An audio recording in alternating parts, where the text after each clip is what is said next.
Hello, this is your host, Todd Lewis, of the Brazified Podcast. Don't forget to like, share, and subscribe and hit the notification bell. Don't forget to follow me on Twitter, Locals, Telegram, and Facebook, all of which are in the description box below. In addition to supporting me on Locals, you can also support me on Buy Me a Coffee, both of which have links in the description box. And again, I will get to the chats. Supers will be read first at the end of the stream, and other chats that are relevant or time permits. So we have Minoan, Cyber Ninja Zero, and Youth in Asia already in the chat. Hello. Okay. Why, when, and how to abolish the United States? Mentions Moldbug, July 3rd, 2007.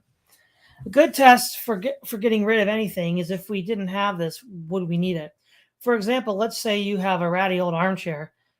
You love your chair, you do. It was a new chair once and fine. It reclines and you have spent many cool evenings enclosed in its heavy and it's drinking Henry Weinards and munching Pringles, maybe indulging in a few controlled substances and watching liquid TV. Yes, the chair is that old. But many Pringles and that little Henrys have made their ways into the funky blue fibers, which are not, and in any shape, way, or form, washable. And frankly, with this new set from Pottery Barn, you're just not sure it goes. I know he's going somewhere with this, but man, Moldbug just needs to stop with the word metaphors. These are just a mess.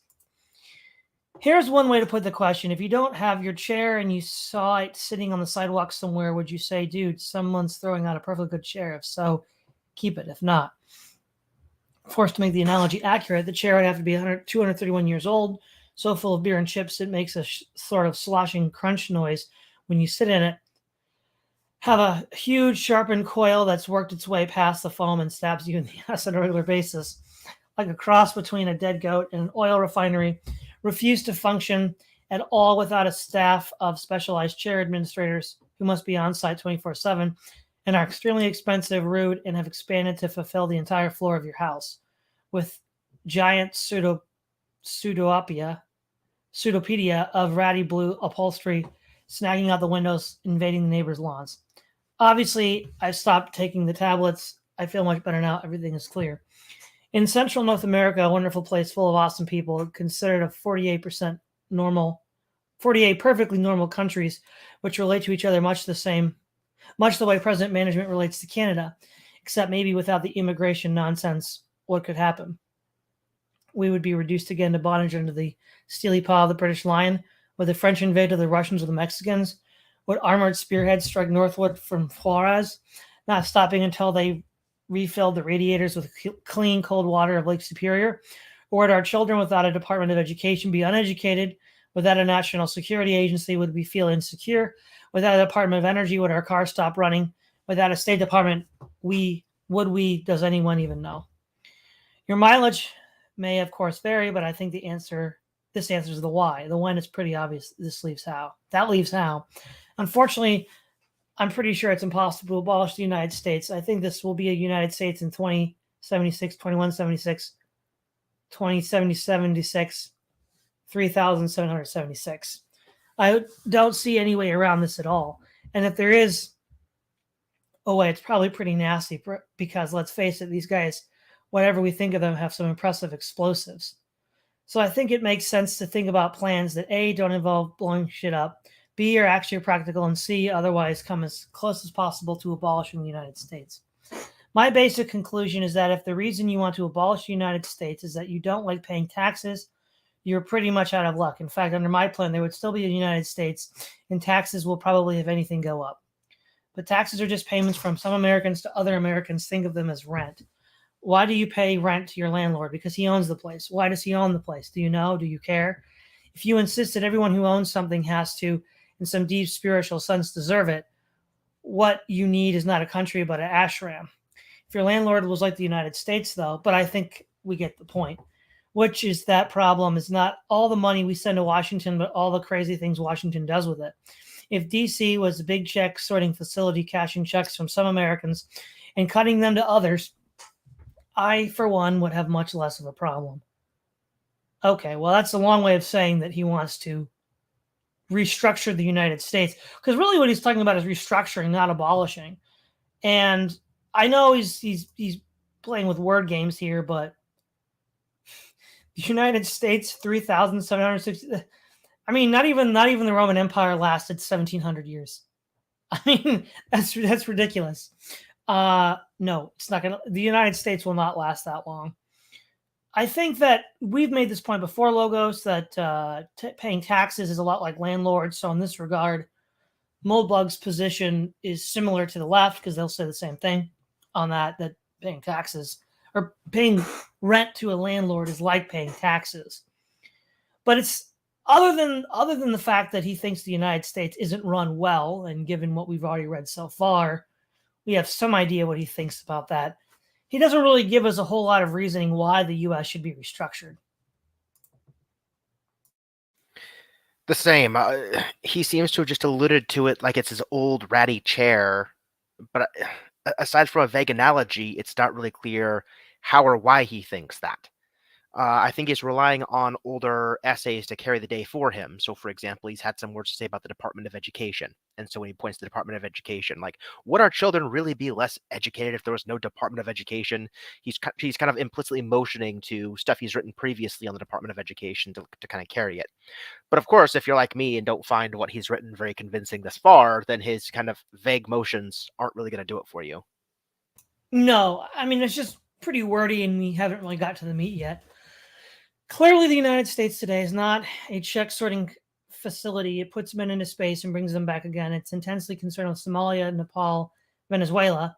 It studies horticulture, heart disease, and horse psychology. It has opinions on what we should and shouldn't eat, drink, smoke, or chew, and it ain't shy about acting on them.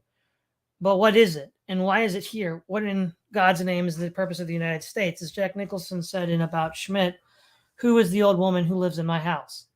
You need to think back to when you were taking the tablets. Most Americans still not figured out that you can just hide them under your tongue, pretend to swallow, and spit them out later in the bathroom. So they still think that what they're supposed to think. The result is that they believe in the United States. They relate to it pretty much the way a Catholic relates to the Catholic Church. Oh, sure, there's problems. The Archbishop Odegadogu likes little boys. St. Peter's roof leaks and the Pope is an atheist. The church is always in need of repair, but its problems are occasions for renewed energy, not for throwing out the baby with the bathwater. This sort of institution worship. Oh, by the way, this paragraph here, of course, actually, I don't know if I'd say that people believe in the United States like the Catholic Church, but I do think, to give Moldbug credit here, he described a lot of Catholics we've met online. What do you think, Logos? A little, yeah. The sort of institution worship in the context of countries is called nationalism. Nationalism is a sort of mental virus that makes it sufferers think that although they can't see a baby in the bathwater, although they have no reason at all to believe there was ever a baby in there, although an old oil drum full of rain and mosquito larvae is basically the last receptacle any mother would ever consider using for the purpose of baby washing, the water is deep and not exactly transparent, and there certainly could be a baby in there, so there's probably is one. Nationalism, in the modern sense of the word, was pretty much invented by the French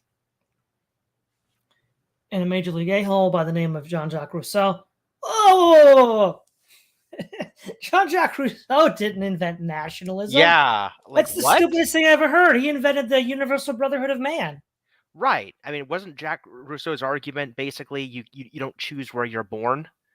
And like man is free, but everywhere they are in chains. Like, I thought he was basically a quasi-anarchist. Yeah. The nationalism. I mean, yes, the French Revolution did give us nationalists, but it wasn't Jean-Jacques Rousseau. In his considerations on the government of Poland, when first he opens his eyes, an infant ought to see the fatherland, and up to the day of his death, he ought never to see anything else. Every true Republican is drunk in the love of country, that is to say, love of law and liberty, along with his mother's milk. This love is the whole existence. He sees nothing but the fatherland. He lives for it alone. When he is solitary, he is nothing. When he has ceased to have a fatherland, he no longer exists, and if he is not dead, he is worse than dead. As anyone who's ever watched the History Channel knows, this kind of crap has since been responsible for the murder of well over 100 million people. Well, no. See, now the 100 million, that's the Black Book of Communism number. Oh, but right, Logos, right, because of course communism is nationalistic, right? It's also a democracy, and it's also formalist, so. That too. Man, this whole thing, from nationalism to cool uniform, is one hot mess. Rousseau is not a nationalist. The 100 million from the Black Book of Communism was not killed by nationalism. This is stupid. I mean, in fact, it's the opposite, right? The communists were trying to have like a global revolutionary movement, basically. They're trying to form a global bloc against capitalism by any brutal means necessary. Nationalists would basically be the opposite of that. We stick to our country first. Governments are directly accountable to their citizens. Cut it out with this whole global revolution crap. We don't need it. So, I mean, this is just confused in so many dimensions. Also, I'm confused. Why did the dissident right like this guy? They're all nationalists. He's not. Right? Yeah, I know. The more we dig into Moldbug, the more the last 10 years, 15 years, because you started writing in 2007, of the internet don't make sense. It doesn't make sense at this point. Maybe many of them, of course, in Poland, thanks for nothing, Jacques. On the flip side, you can't say Hugo Boss didn't make a cool uniform. So when the pills wear off, what is the United States? It's actually very simple. The United States is an organization acting as a legal person. In other words, it is a corporation. Okay, so we've talked about that already. Anything else you want to add that we have already said? No. This particular corporation happens to own most of North America and also happens to have a very unusual management structure, in that which more in a moment. But to cement its corporateness in our minds, let's change its name and call it Fedco. Hey, wait, Logos, I thought America was a democracy run by these nasty New Dealers. I thought so too. But apparently, New Deal democracy is a corporate formalist structure. Wow, wonders never cease, Logos. You learn something new every day. It's almost like the system is whatever he wants it to be for the current article he's writing. Exactly. Fedco is basically in two businesses. One of them is real estate and the other is security. Wait. Two? I thought he complained about education, Logos. Yeah, in this very article, he was complaining In this about very education. article. Yeah. Oh, two. Okay, whatever. Fortunately, when you have nuclear weapons and your only neighbors are Mexico and Canada, security isn't exactly a difficult problem. It's also important to consider internal security. Fedco won't last long if its tenants can rise up and appropriate the property. But happily, at least for Fedco's purposes, we're a long way from the age of the musket. An AR-15 is a nice weapon, but it's not much use against modern armor. Well, that didn't age well. I mean, AK-47 toting Taliban fighters, who won? Them or the United States and Afghanistan? Right. Well, I mean, he should know this because AK toting Viet Cong defeated the United States in Vietnam. So, like, wow, bud. Wow. Okay. What we have here is a corporation with enormous assets and almost no costs. Fedco can jack our rent all the way to the top of the Laffer curve, as in fact it does. Democrats and Republicans may disagree on how to get there, but they agree on revenue maximization. And with modern military technology, Fedco's security overhead should be negligible. So why is Fedco up to its eyeballs in red ink? Why does it funnel vast rivers of cash into so-called security measures that seem to have nothing at all to do with protecting its property? And it's all other kinds of crazy things for that matter. GE, Google, and Microsoft are all as big as many governments and certainly more profitable than any. And they may have executive jets, but none of them had a space program last time I checked. In fact, when you look at Fedco's management structure, according to the normal theories of corporate governance, we understand perfectly why it's so screwed up. Granted, it's a very extreme case, but all pathologies are extremely predictable. Now, hold on, before we go on, the other thing was, wait a minute. Yeah, like, because what he's trying to do here is he's trying to say that the costs, the red ink for the U.S. government is from all the other stuff that it does outside of security. But I mean, isn't it the case though for annual spending that defense spending is like the largest or second largest expenditure of the U.S. government? Good question. I think it is, because there's defense spending, there's Social Security, and there's healthcare, and I think those are the big spenders. And yeah, that's certainly a part of it. That's ridiculous. I mean, it's not all of it, but it's certainly part of it. A normal corporation involves three classes of actor: customers, contractors, and creditors. Customers are people who pay the company for goods and services. Contractors are people who the company pays for goods or services. Creditors are people whom the company owes money to. The absolute and inviolable rule of corporate governance is that a corporation is controlled by its creditors. Typically, the class of creditor with control of the shareholders. Equity stock can be defined as the least senior tranche of debt. Shareholders only get dividends if everyone else is satisfied. So equity returns are the most sensitive to the company's performance, and he who holds the bag gets to carry it. But in a bankruptcy, for example, the whole cake shifts down a layer. Shareholders are wiped out, and debt holders become shareholders. Shareholders control enterprise scale extremely well for two reasons. One, all shareholders have exactly the same interest, making the company as profitable as possible. Two, the distribution of profits is simply defined as the distribution of shares. The result is that there's zero friction between shareholders. A corporation controlled by its customers is sometimes called a cooperative. Cooperatives work fine for small enterprises whose customer base is homogeneous and whose management is relatively uncomplicated. But they tend to break down quickly at larger scales because customers form factions which try to subsidize themselves. If the cooperative is a fruit store, for example, people who like cherries may form a party that agitates for low margins or even negative margins on cherries. It's easy to make this up by jacking up the price of peaches, and if there are more cherry lovers than peach lovers, this is exactly what will happen.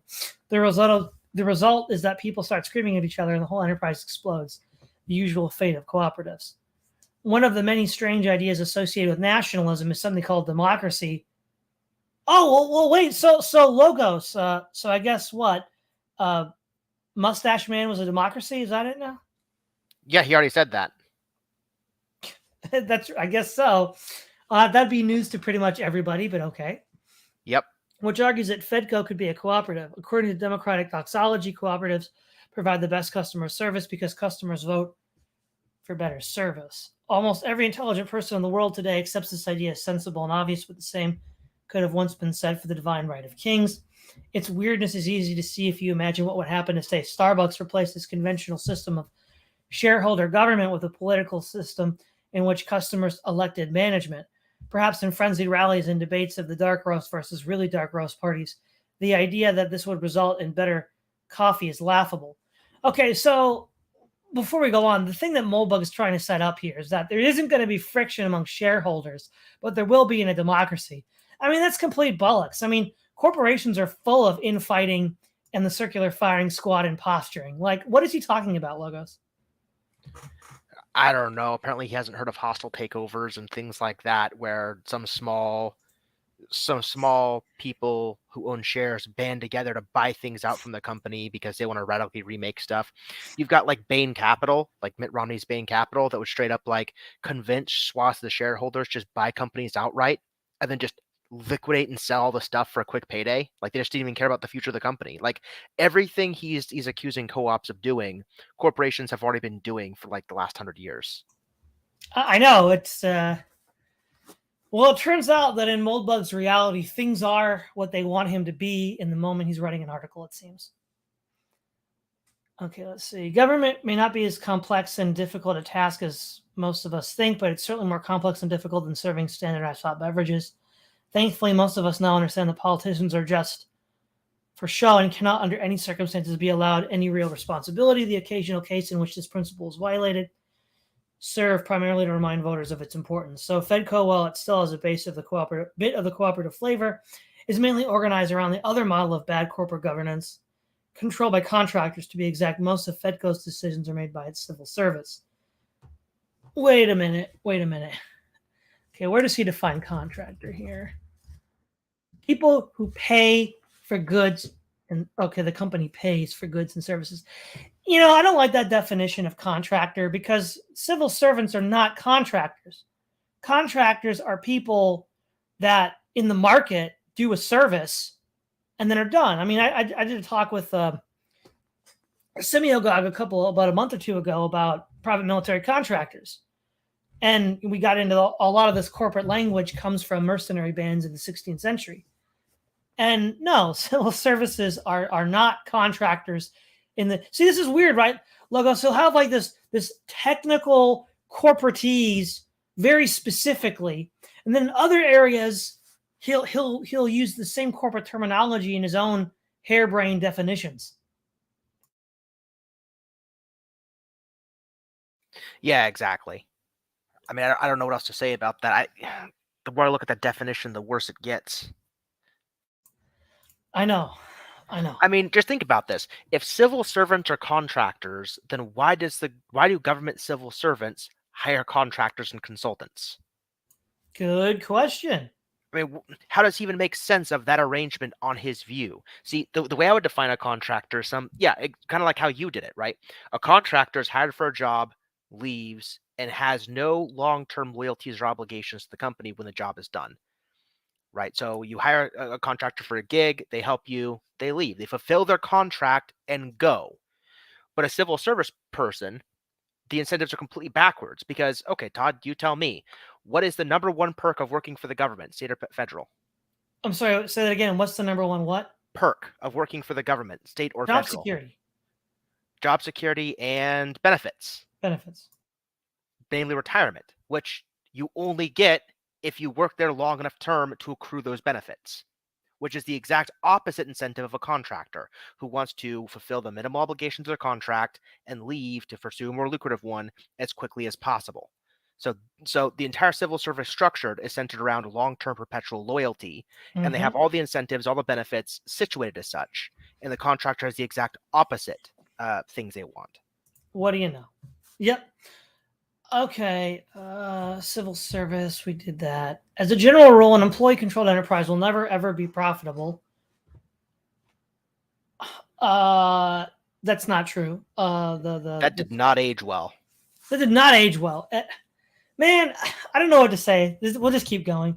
In fact, even its bondholders are lucky if they see any payments. The primary interest of contractors is first, if they can get away with it, in distributing profits to their own pockets, and second, if they can't, in expanding or at least protecting their own power base. They will make as much work for themselves as they can get away with. Of course, even the CEO of a company is a contractor. This is why corporations have boards who work for the shareholders.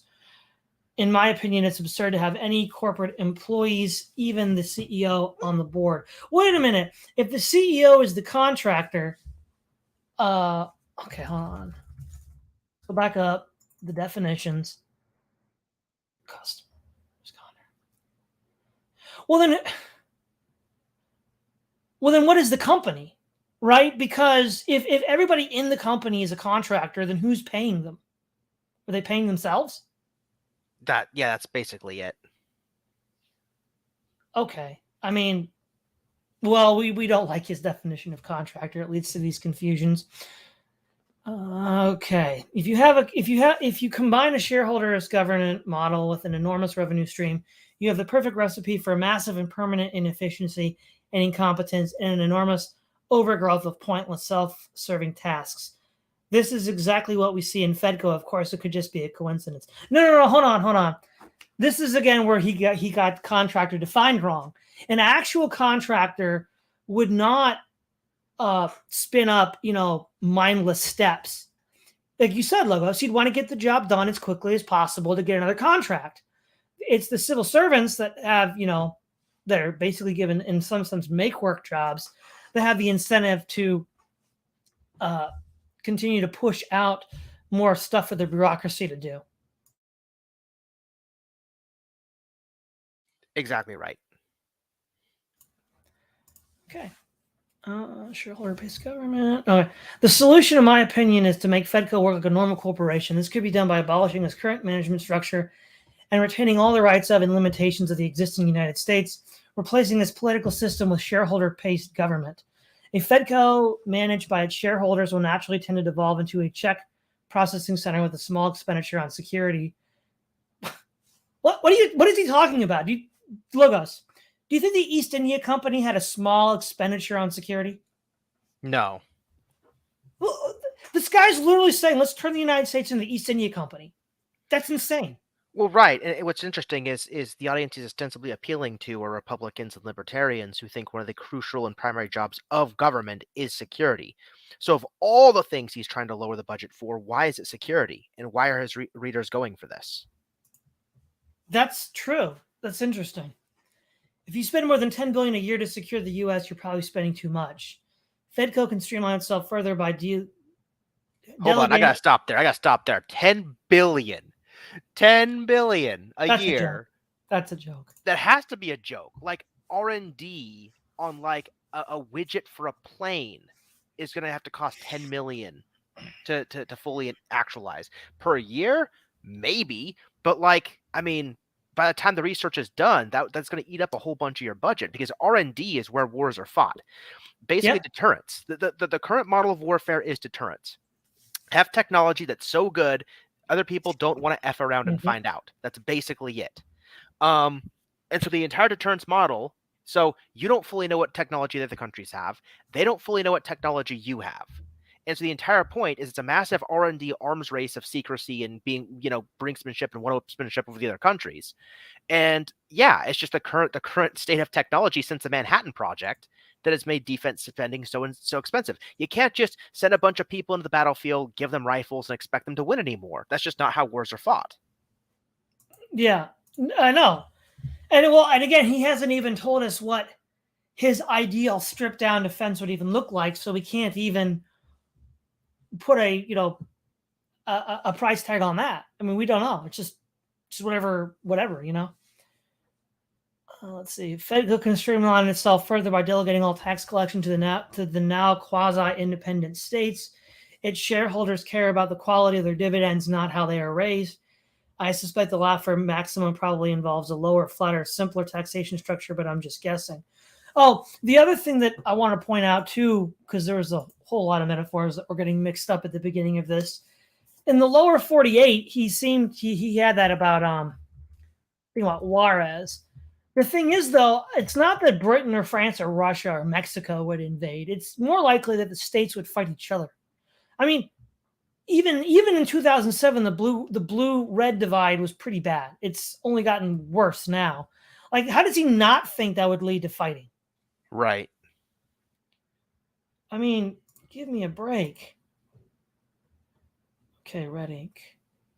Dark roast. We're almost done. Where were we here? 10 billion. Okay, the only problem is that Fedco at present has no shareholders, though many creditors. Converting Fedco from a gift of providence, a light for the ages, a city on a hill into an ordinary money-grubbing corporation requires a complete equity restructuring. Who owns Fedco? Frankly, I would be happy to undertake the responsibility. This would make me King Mencius the First, a position I believe is ideally suited for my temperament and skills. The only question would be who gets to peel my grapes. Now, hold on a second. We know who the shareholder is. It's China. China is whoever holds U.S. bonds is the shareholder of the United States, right?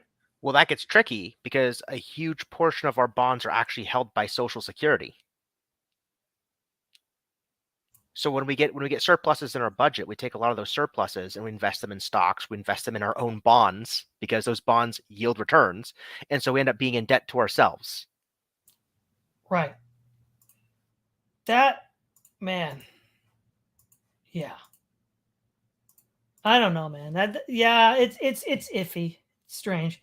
However, the purpose of any such restructuring is for it to happen. Therefore, the general principle of equity distribution is that equity should be distributed to the individuals most in a position to bring about the reboot.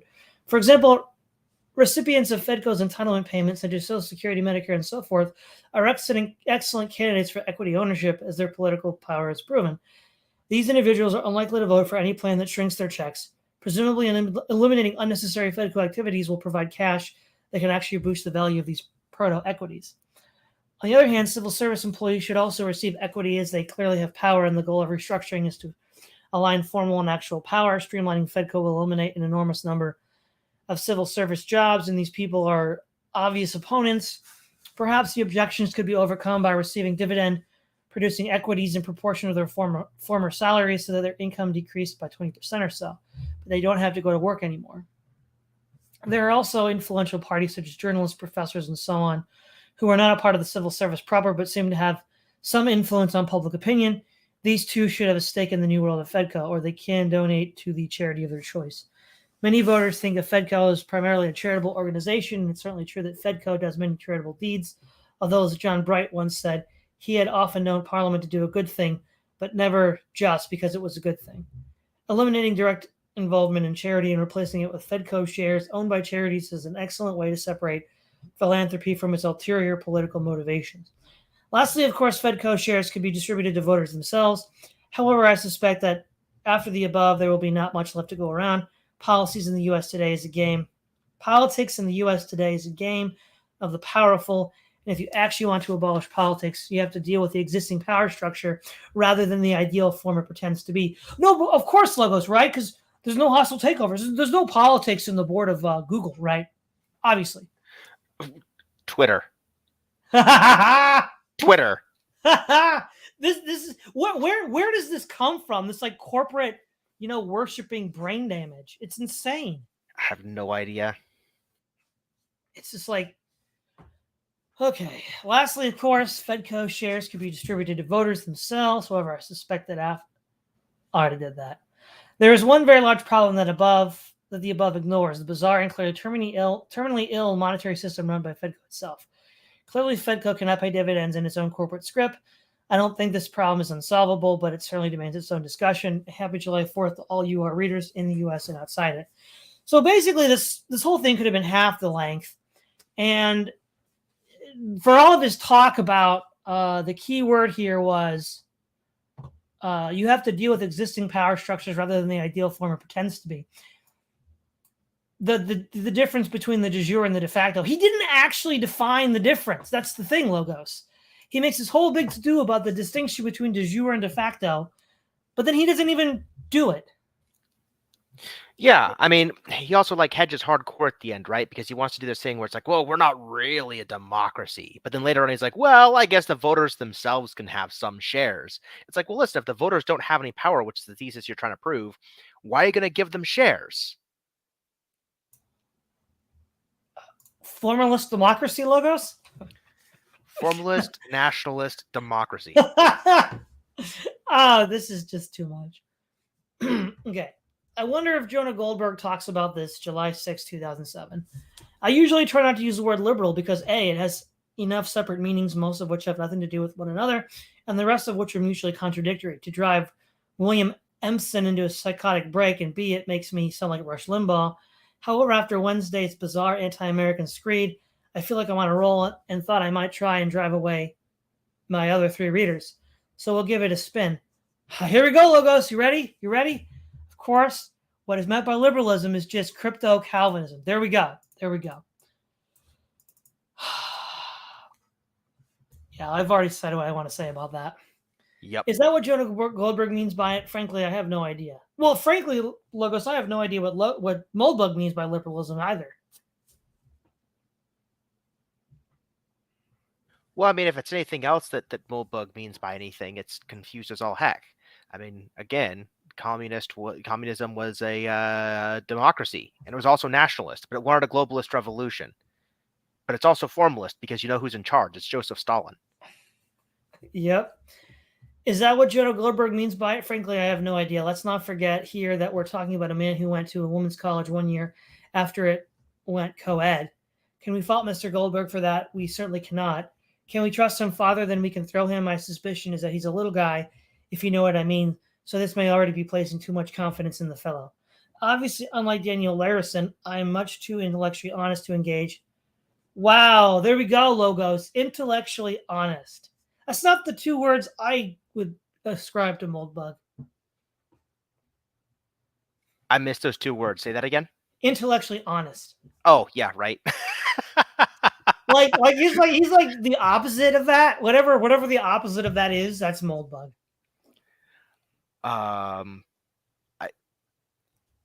I don't know. I mean, he certainly tries to be an intellectual, so I'm not going to say he's the opposite of intellectual, but I don't think he strikes me as very honest at this point in time. So, no, he does not. Oh, let's see. To engage in the notorious pastime of insulting upward, and Daniel, really, your blog used to be good, and now it's starting to suck because you're turning into a pundit. I'm sure you are quite aware that it is an astonishing abuse of history to describe Hegel, who really made no distinction at all between God himself and the state, as moderately liberal constitutional monarchist. Nor is this an isolated misdemeanor. if you could just stop cruelly mocking Jonah, who is not as smart as you and doesn't deserve to be treated this way, they would probably let you onto the corner where I'm beginning to think you fit in perfectly. In any case, enough of this bitchery. Let's talk about Goldberg's liberal fascism. In the first place, is there any such thing as liberal fascism? Well, Logos, as of 2022, there is. They got blue and yellow flags. Well, I mean, even if you just go back, this gets back to the thing I've always said. If you go back to like 19th century liberalism, you've got two divergent paths of liberalism. You have the kind of hyper-communal, totalitarian-esque kind of liberalism of John Stuart Mill, and you've got the complete laissez-faire liberalism of, the people who would become more libertarian, I guess. Either road can get you to fascism, because if you go too far in letting corporations have power and atomize a state, and the corporations basically decide to control the government and form a council or something, well, there you go. You get liberal fascism. You didn't mean to. It happened. If you go the other way, uh, John Stuart Mill's utilitarianism or something, you decide to like regulate the economy to produce greatest good for the greatest number of people or something. You want to have an ethical economy, as people ascribed of Mustache Man, for example. That's another way you could have liberal fascism. So it's possible on two different branches. One would be planned and intended, another maybe unplanned and unintended, but it could happen. Sure. Let's see. Does it make any more sense than rhinoceros apartheid? We know there are rhinoceri. We know there was apartheid. We know that a government of Vorster and Botham maintained a strict policy of segregating black and white rhinos. In order to use such a phrase with a straight face, however, we have to demonstrate some kind of actual connection between two phenomena, preferably exceeding the level of a pun. Wow, Logos. Wow. Wouldn't it be amazing if Moldbug could actually demonstrate an actual connection between any two phenomena he talks about? Listen, Todd, all you need is the Ring of Finargle, all right? Oh, no. Oh, I can certainly imagine how Goldberg goes from Hegel to fascism and how he goes from Hegel to liberalism. But Whole Foods, it baffles me. It really does, especially since the CEO of Whole Foods is a well-known libertarian. And in any case, you go from Newton to fascism and Newton to liberalism. This does not make fascists liberals, liberals fascists, or either of them deist, alchemist, bibliolatrists. For example, I think most people would agree that one important component of fascism is an association between political movement and racist paramilitary gangs. I disagree with that completely. Yeah, I know. So, yeah, such as the Squadristi in Italy, the Sturmbannführer in Germany. Heck, even Stalin was a bank robber. So wait, being a bank robber is the same as a racist paramilitary gang?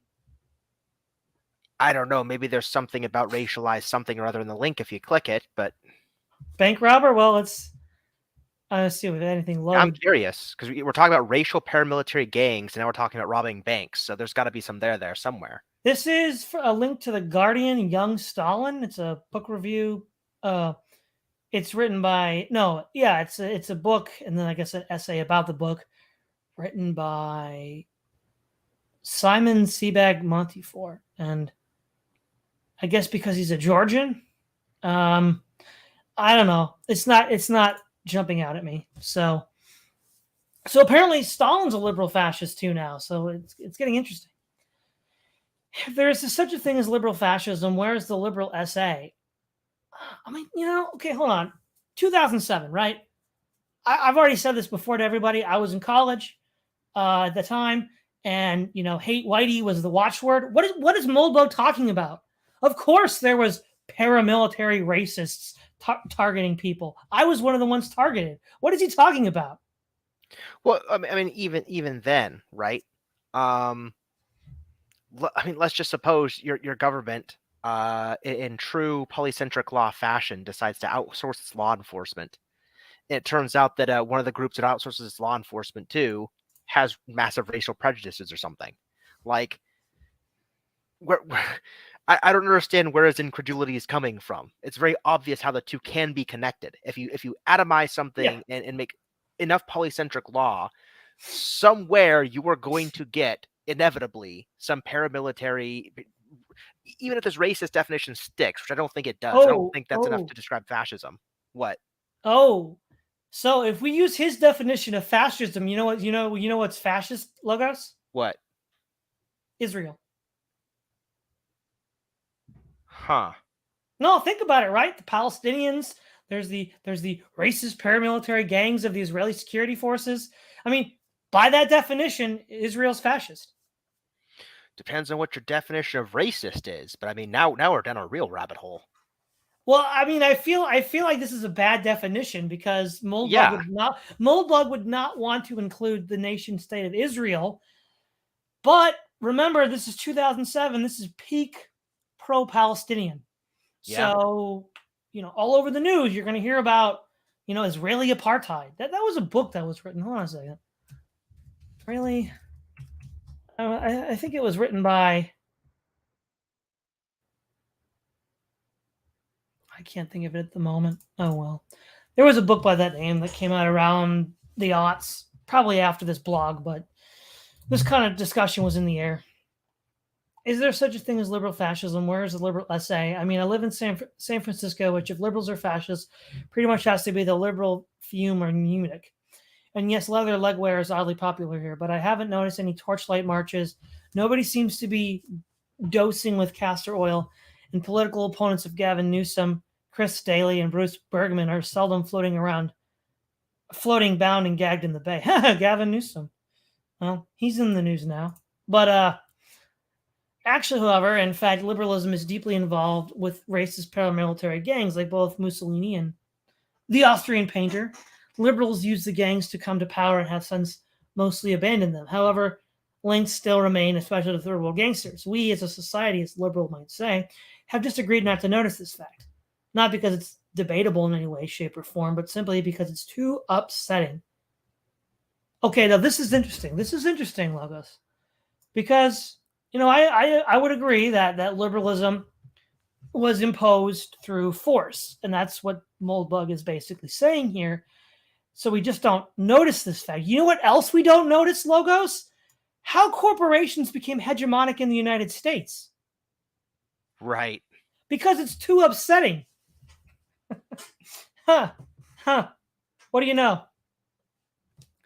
The most famous of the liberals' racist paramilitary gangs was, of course, the Black Panthers, but there were many others, such as the Black Muslims, who once tried to ethnically cleanse San Francisco, the Blackstone Rangers and Latin Kings in Chicago, the Young Lords in New York, and so on. They were, of course, white gangs as well as the SLA, although they were not white nationalists, but anti-white nationalists. The classic story of the relationship is Tom Wolfe's Radical Chic, though, of course, if one is so inclined, one can also read David Horowitz. In the period perhaps best described as the hippie coup, featuring wonderfully Orwellian incidents such as the famous peace rally of the Days of Rage, liberals deployed the racist gangs as political weapons, adding a little trick to their Gramscian march through the institutions. The idea was simply to intimidate the establishment enemies, who were, of course, just the previous generation of crypto-Calvinists, by offering them a choice between surrender and chaos. Few found the choice difficult. I think we're just going to call it the crypto tribe now, Logos, because that's really what Moldbug is trying to deflect attention away from. So the crypto tribe. Few found the choice difficult. The capture of Yale by the Panthers is typical. The hippie coup, which is the original origin of the Polygon, as we know it, was a sort of general autogulp by the Brahmin elite against itself. One of today's leading liberal politicians was involved with the Panthers' attack on Yale. Hinted, is it Hegel? As in both fascism and National Socialism, direct links between politicians and gangs in the course of the hippie coup lasted only as long as it took to seize power. Of course, the gangs are still around, and of course, they're still politically protected. I think it goes without saying that racist paramilitary gangs are not a normal element of a healthy society, but I'll say it anyway. And there are presumably some links. If Al Sharpton, Jesse Jackson, and Jeremiah Wright don't know any gang leaders, I'm sure they know people who do. But these gangs have served their purpose. They are no longer deployed as a political weapon to intimidate the opponents of liberalism. There is no need for any such crudity in our new post-partisan era. The most significant surviving remnants of the hippie paramilitary wing of the racist studies programs, which no official university is now without. Establishing these centers of so-called learning was one of the main demands of the hippie coup, and not without reason. They now serve as a cadre training programs dedicated most of America's most talented minorities to careers in social activism. working as political soldiers of the polygon. However, since the rise of what Wolf called Mau Mauing, I prefer the South African term toy toy, actual physical violence is almost never necessary. The racist studies cadre are also available to make trouble on campus when a Larry Summers or the like needs to be gotten rid of. Again, castor oil is not required, as we have long since learned that offering any resistance to any kind of mob is incompatible with the great American tradition of civil liberties. However, we can see the liberal gangster alliance in its active reproducing stage when we look at ties from liberals in the US and Europe to gangsters in the third world. Okay, hold on. I'm confused now, Logos. I thought he was saying that liberalism isn't fascist and that Jonah Goldberg was wrong. He defines fascism as having racist gangs and then says liberals have racist gangs. I'm confused. It looks like he's trying to argue that there's such a thing as liberal fascism after all. This is, I don't know, man. I don't know. This is. I mean, I think he needs to learn what a thesis statement is, right? So he spends the first half of the thing being so sarcastic, you don't know what he's about to argue. But what he's basically trying to say is, oh no, there couldn't be this idea of liberal fascism. It's just too crazy. It's just too stupid, right? I mean, try to put these things together. We don't see anything like this going on with liberalism, do we? I live in San Francisco. It's fine. But he's going to go on to the other half of the paper and be like, but what about this and this and this and this and this? So it looks like all along he is going to try to argue that there's such a thing as liberal fascism. He was just trying to do the whole coy, give it to my opponents and then pull the rug from under them strategy. I still think his definition of fascism is stupid. And now I think his definition of paramilitary is stupid. I mean, for example, what would be the difference on his view between a militia and a paramilitary gang? Yeah, I mean, well, I don't know, because in real life, a militia is a part of the government structure, whereas a gang is outside of it. But it's paramilitary, right? The entire point is that you have the military, which the government actively calls on to serve, and then you have militias, which are outside the military structure. They're completely comprised of citizens, but they have stated privately that they will lend a hand if the government calls for aid. But they're not outside of the government structure. Sure, they claim that they report to the governor or whatnot in times of distress, and they'll submit to the government's authority. But they are outside the established military structure. For example, if you look at any militia in the U.S., they don't have like military ranks, insignias, and so on. They don't. Well, there aren't really militias anymore. They got folded into the National Guard. Kinda. I mean, there are third-party militias that are still around. Well, those, yeah, sure. Yeah. And they claim that they're upholding the legacy of the Constitution with the militias, and that's in a live debate right now. So exactly. However, we can see the liberal gangster alliance in its active reproducing phase when we look at the ties from liberals in the U.S. and Europe to the gangsters in the third world. Your basic definition of a third world country is that it's a country run by racist gangsters. Well, that's not the third world definition that I remember, Logos. No. The paradox off the military. Robert Mugabe, for example, is a racist gangster, and the long-standing links between him and the World Council of Churches are typical of this bizarre yet strangely rational alliance. Perhaps if Eldridge Cleaver or Huey Newton had ever succeeded in establishing a Panther Republic in North America, as many quite sensible people once thought they would, the closest thing was really Marion Barry's Chocolate City. It would have resembled the regimes established by the period's many others liberation fronts. But it gets worse. Last weekend, there was a wonderfully illustrative front page essay, which I really hope does not disappear behind a firewall in the Wall Street Journal. The essay was by one Luquette Legnato, adapted from her new book, and it was called Searching for My Father's Lost City. This article really must be read to be believed, because I'm afraid the link will break. I will quote bits of it here. These bits are simply not credible on their own, and if I read them out of context, I would have to assume they were taken out of context. I want to see if this link works. He says it's not going to work. It still works. The article really must be read to be believed, because I'm afraid... Oh, I did that. Okay, a brief history of Egypt, captured by Napoleon in 1798, by the British in 1801, administered by them for the next 150 years, during which it became charming and extremely multicultural, Levantine, entrepot. See, for example, Lawrence Durrell. I know it sounds bizarre, but ordinary people could just move there and live an ordinary, productive life, in which they had no thought of being shot, blown up, or shredded on the street by rampaging nationalist mobs. Apparently, this was called colonialism. All this changed in 1952 when the British Empire was disintegrating in the peaceful monarchy of King Farouk, who, thanks to Hunter S. Thompson, I always envisioned a huge white convertible, was overthrown by gunfire, explosions, and rampaging nationalist mobs. Naturally, all right-thinking people in the West who felt about colonialists pretty much the way Aldrich Cleaver felt about white people applauded this liberation, which was essentially a racist pogrom in which everyone not of Arab descent was forced to leave the country or die. The result being the liberated paradise that Egypt is today. Well, I mean, given that Egypt is mostly Egypt, mostly Egyptians, like, what is he talking about? Well, we know what he's talking about. There were Jewish communities that were expelled from Egypt at the time. So, but remember, at the time, there were Arab communities being expelled from Palestine by the Jews. So it's a sort of a tit for tat here. I mean, it's like 90+% Egypt. They're liberating themselves from a hostile occupying force. I mean, this is just nonsense.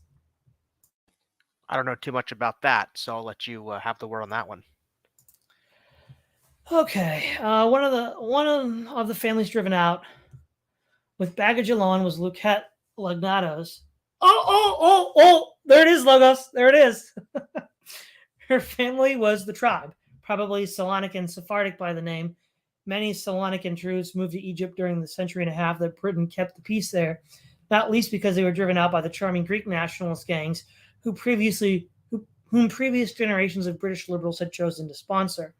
Of course, the mandate in Egypt was now not run by Byrons and Shelleys, but by loyal optimates like Lord Cromer, whose views on the liberation of Iraq, I'm sure, would be grimly hilarious. See, this is what's interesting, Logos, and more inexplicable why Moldbug got to be so big on the right. Now, I'm going to go out on a limb here, but in light of what we just read about Fedco and everything else, I think what Moldbug wants is literally the anti-alt-right society. He wants a corporate dictatorship in America run by his people and the loyal Goyim. I'm like, how did this guy get to be the dominant thinker on the DR? I mean, that's been a mystery we've been trying to figure out the whole time. So, well, yeah, but like he basically, because the way he frames, well, see, his framing is strange though, right? Because on the one hand, he has very much personal umbrage when somebody does something wrong to the Jews, but then when they do the Jews a good turn, like Cromwell, he throws them under the bus. So or Roosevelt. I mean, right? If we're gonna like talk about the New Deal and Mustache Man, right? From Moldbug's point of view, Roosevelt helped the Jews. So I don't know like where this is, how you parse this. You know what I mean? it's just about power politics. Again, he'll say whatever he needs to say in the context of an article in order to win over the reader to whatever he wants to win them over to. Yeah. Lugnato opens her piece thus: as my car pulled into Suleiman Pasha Square in the heart of downtown Cairo, I spotted it immediately. Groppies, the patisserie that was really so much more. A palace of pleasure, the hub of elegant European life, the city is as at its most vibrant and cosmopolitan. It seemed exactly as I remembered it when I had last seen it as a little girl more than 40 years earlier. Its name in that charming old-fashioned scrawl, the entrance covered by colorful mosaics, and inside the same cool, high, ceiling marble elegance and pale pink walls. Or maybe not the same. The shelves were almost bare. No one stood in line at the ancient cash register. The few trays of pastries, which seemed neither French nor Middle Eastern, looked thoroughly unappetizing. The dining area had dozens of tables and almost no diners.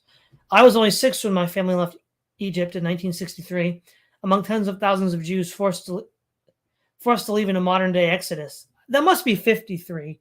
That must be a typo, because he just said it was 1952. Whatever. After we fled to Paris, then New York, I grew up on a diet of stories about our lost life. Many featured Groppi's pasta pastry shop, part paradise, a favorite of kings, colonists, and privileged Cairenes. Now Groppi's was like the rest of Cairo, a museum to a bygone era. She then works through the history. Her take is a little different from mine. Egypt's efforts to chart an economic and political course separate from old colonial powers was important. Many Egyptians believe for the country to purge itself of foreigners whose influence and power was seen as oppressive. It was necessary for the country to pursue its own destiny. I swear, folks, I don't make this up. On my last post, One commenter with tongue-in-cheek, I hope, accused me of passing off a juicy bit of Mustache Man's book as Rousseau. Au contraire, mon frere. But then again, there's this reason Jimmy Page sounds like Robert Patterson. For anyone who has a serious difficulty with the obvious, you can try pasting Lugnato's essay into Notepad and replace the word Egypt with Germany. In January 1952, in what became known as the Black Saturday, angry crowds rushed through the streets of fashionable downtown Cairo, torching all the symbols of luxury and foreign excess: department stores, cinemas, airline offices, banks, restaurants, private clubs, and hotels. Among the victims, shepherds, groupies, and cinema metro, they had made the average Kairini feel like a stranger in his own land. Because of those who were neither foreign nor rich nor Jewish, much of the city, even a pastoret like groupies, was off limits. The vast majority of Egyptians never felt welcome, and most couldn't afford it. I ask you, reader, is there anything you can't afford? Is there anything you don't feel welcome? Have you ever rushed through the streets torching these symbols of luxury? Not to mention foreign excess. Of course, you're probably not an Arab. I hear they're excitable. Fortunately, idealism and rent control came to the rescue. Colonel Gamal Abdel Nasser, a leader of a coup, took over in 1954 and set out to remake Egypt. Neither foreigners nor Jews were welcome, even those who were born there or lived there for decades. They were focused as Nasser nationalized industries, sequestered businesses, and put military people in charge. Driven in part by idealism, he instituted land reforms that took land away from the rich and imposed rent controls to protect the poor. There's only one downside of this liberation of the Egyptian people. Within a space of 19 years, nearly all of Egypt's 80,000 Jews left. Hundreds of thousands of Europeans also fled, and the British and French were ordered out, who were ordered out as well as others who held foreign passports and had no choice but to leave because they had been stripped of their businesses and livelihood. And once upon a time, Cairo had been more than 30 working synagogues, along with dozens of small shoals where men gathered to pray and study. There were Jewish schools, nursing homes, a Hospital Israelite, and a vast ancient Jewish cemetery where mystics were buried. These days, only about a dozen synagogues are left in Cairo, and most lie vacant and neglected. The cemetery has been plundered of most marble headstones so that it's almost impossible to identify graves of loved ones. What's a little grave robbing after 150 years of tyrannical Judeo-British oppression?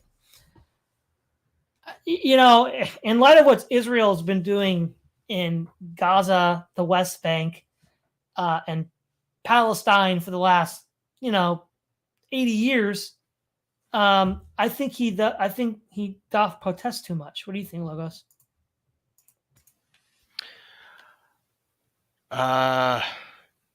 No idea, man. This thing's a mess. I'm sure he's getting somewhere. I don't know how he went from Jonah Goldberg to the Jewish exodus from Egypt, but okay. Well, he's talking about remember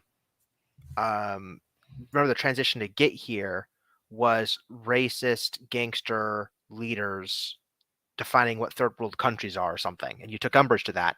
And then he goes into this article basically describing how Egypt turned into a third world country because it got overtaken by a racist gangster. It's basically the connection here. But that makes okay. Whatever, Moldbug.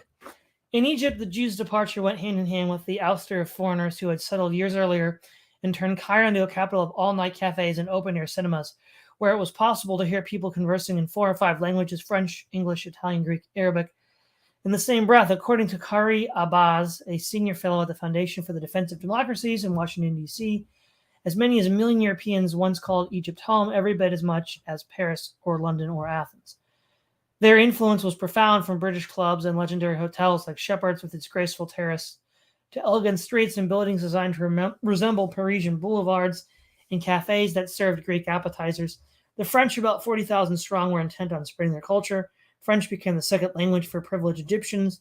A large community of Greeks, numbering from 200 to 400,000, prospered in the food and hospitality business, running hotels and selling groceries, wine, and liquor. There were also 100,000 to 150,000 Italians who specialized in import-export, accounting, or finance. A Belgian industrialist helped build the swank suburb of Heliopolis.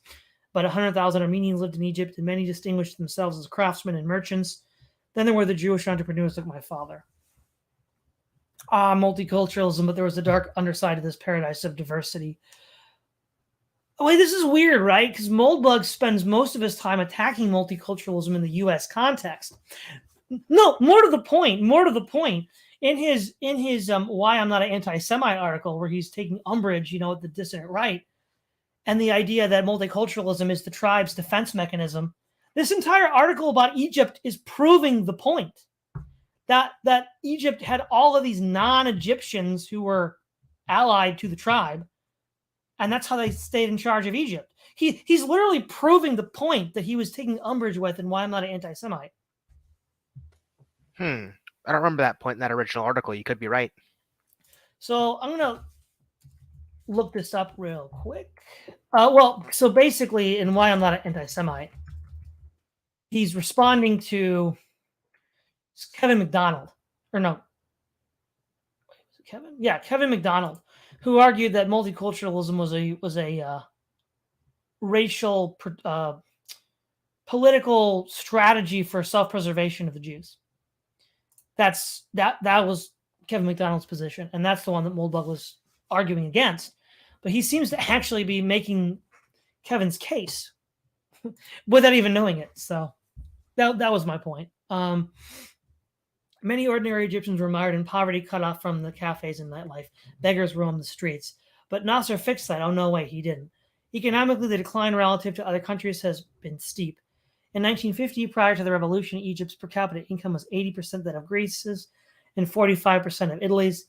Now, says Patricia Clausen, deputy director for the research at the Washington Institute for Near East Policy, a nonprofit think tank, Egypt has 11% of Greece's per capita income and 6% of Italy's. But at least ordinary Egyptians aren't cut off from the cafes and nightlife, or at least Yahya El Gamal isn't. No Egyptian would like the colonial powers to come back to Cairo, either British or French. We struggled for our independence, says Yahya El Gamal, an attorney and law professor in Cairo who first came to the city in the 1940s. Great Britain's constant interference in Egyptian politics fueled the rising tide of nationalism, a sense by the average Egyptian that they weren't the masters of their fate. Egyptians, says Mr. Abbas, who came from a family of politicians, felt humiliated and resented the fact that the British had been trying to control the political processes since the 19th century. In other news, the Pope is Catholic and bears are frequently seen crapping in the woods. Someday Westerners will learn what matters about a government is what it does, and what it doesn't matter is race, creed, color, sexual preference, or country of origin of its employees. This is an open borders argument here, Logos. Again, I don't know how that fits in with the alt-right. Well, yeah, I mean, this this per capita argument is really, really, really interesting to me, because if there are a whole bunch of wealthy people, like here's the thing. If there's a whole bunch of wealthy people in Egypt, and they're mostly foreigners, and they were kicked out of Egypt, right? Then all those wealthy people are kicked out. And so what you've done is the people who are left aren't the wealthy people who are kicked out. That alone is going to drop the income per capita. The other issue is that in the short term, I'm sure like tourism and other things are going to take a hit because things are volatile, right? So I'm sure there's going to be some hit to that as well. But sure, this is like one-sided statistics, because you can't just look at incomes. You have to look at incomes and you have to look at expenditures. And the primary word that should be on everybody's tongue when thinking about issues like this is gentrification. So if you have really, really high income people that are really crowding out, say the city, say Cairo, it's a capital city, Egyptians want to visit it and stuff, but like a bunch of wealthy Whole Foods hipsters are living there, and the rents are super high, and everything's super expensive, and like the people can't afford to even tour their own capital city that live in the other parts of Egypt, you're in trouble. Now, if all the incomes fall, but expenditures such as rents, cost of entertainment, and stuff fall with them, then sure, you're not getting a bunch of lucrative tourist money and stuff like that. But I mean, if you're a poor Egyptian who is never going to get the most direct access to that anyway, because you're not like on the periphery of a tourist destination, the upside for you is at least you might be able to afford to visit your own country's capital for a week. So this is relevant to what you're saying, Logos. Cyber Ninja Zero said, Logos literacy and life expectancy went up under Nasser. Moldbug is being even more manipulative than you know. That I was believe it. direct. That I was mean, direct. Go ahead. yeah, he's just quoting this Wall Street Journal article, but this Wall Street Journal stuff is something I see regularly in economics. Like I got a graduate degree in economics, and the number of times people appeal to GDP, GDP per capita, income per capita, whatever, without investigating very, very important context to this, just to make these very one-sided points, is just too high. So like I've learned very quickly not to take debate seriously with people who will cite such one-dimensional statistics like GDP, GDP per capita, or anything like that, because they often don't measure the full extent of what the debate's about. But they'll say, "Look, big number go Burr, therefore my position wins," and it just stops the whole conversation. Mhm. So Yeah, it's there to stop the conversation. Unfortunately, I suspect we may have to learn it the hard way. Egypt sure did. The ending is most precious of all. Heedless of the copyright mafia, I paced at length. From the moment I get off from the plane at Cairo International Airport, I wanted to go to Queen Nazili Street, to the house where I was born. No one called it Queen Nazili Street anymore. After the 1952 revolution, Cairo streets were renamed to eliminate any mention of the monarchy. Stately King Fahd Street became known as the 26th of July Street. The day of the revolution, Queen Nazili Street was named Ramses Street after the old pharaoh. My family, like so many others, always used the old name. My father had moved to Queen Nazili Street as a bachelor in 1938, renting a spacious ground floor apartment. He brought my mom there when they were married in the 1940s. A handsome movie star lived upstairs, a popular heartthrob of the Egyptian cinema. My family paid 3 Egyptian pounds or $6.9 a month. The front entrance was as imposing as I remembered it. Though graffiti marred the building's facade, I pushed the door open and found myself in a dark, dingy hallway with a large staircase. Glancing at the stairs, I noticed with a sinking feeling how dusty and broken down they were.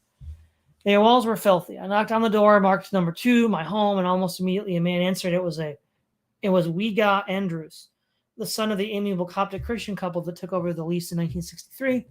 His father had died a few years earlier, but Wagi still lived there with his aging mother, and son told me they were paying 20 Egyptian pounds, $3.5 or so, in monthly rent. The low rent reflects the continued grip of Egypt's rent control laws, even as Cairo's population exploded from 6 million in 1965, shortly after I left, to about 16 million today. The apartment seemed worn, but as much as I'd remembered it, the Andrus family told me an old woman upstairs known as Saida, Mother Saida, wanted to meet me. She had been living in the building for more than 60 years and had known my family. I knocked on the door and found an old woman seated in a velvet armchair, a fragile, regal figure with her hair swept under a white head covering. I went over to shake her hand, but she reached out to embrace me. Instead, her arms wrapped around me as she kissed both cheeks and brought me close to her chest. You look exactly like your mother, she declared. You are the same as I remember her. The old woman herself rose and beckoned me to join her at a balcony, which she clearly loved, with its ornate canopy and panoramic view of Queen Nazili Street. As I proposed to leave, Saida suddenly shouted, "Wait." I stopped to look at her. "I am old and I am lonely," she cried. "There's only me and my daughter here, and I have so many rooms." "Why don't you stay?" she said. "Why don't you move in here? You can have any room you want," she added. I looked at her stunned. I'm an American Jew who was being offered a chance to move back to Queen Nazili Street. I didn't take her up on her offer, but when I ran to embrace the old woman, she took both my hands in hers. I understood my father and his lament. Raguna Masr, take us back to Cairo. Grappies, Queen Nazili Street, Cairo. They hadn't simply been places, but a state of mind. They were home, filled with mercy and compassion, tenderness and grace. These qualities that make and keep us human. These qualities that make and keep us human. I am an American Jew, was being offered a chance. Try and complete that sentence with the aid of a little counterfactual history. I, an American Jew, was being offered a chance to move back to Horst Wesselstrasse, or change both nationalities. I'm a Mexican Catholic, was being offered a chance to move back to Dolores Street. We are so far from planet reality that we might simply choose to live out our lives here in the lesser melanogenic cloud. It's not just that NATO does not form or even sympathize with the Alexandrian Liberation Front, whose suicide bombers regularly self-detonate in Egyptian mass transit facilities demanding a right of return.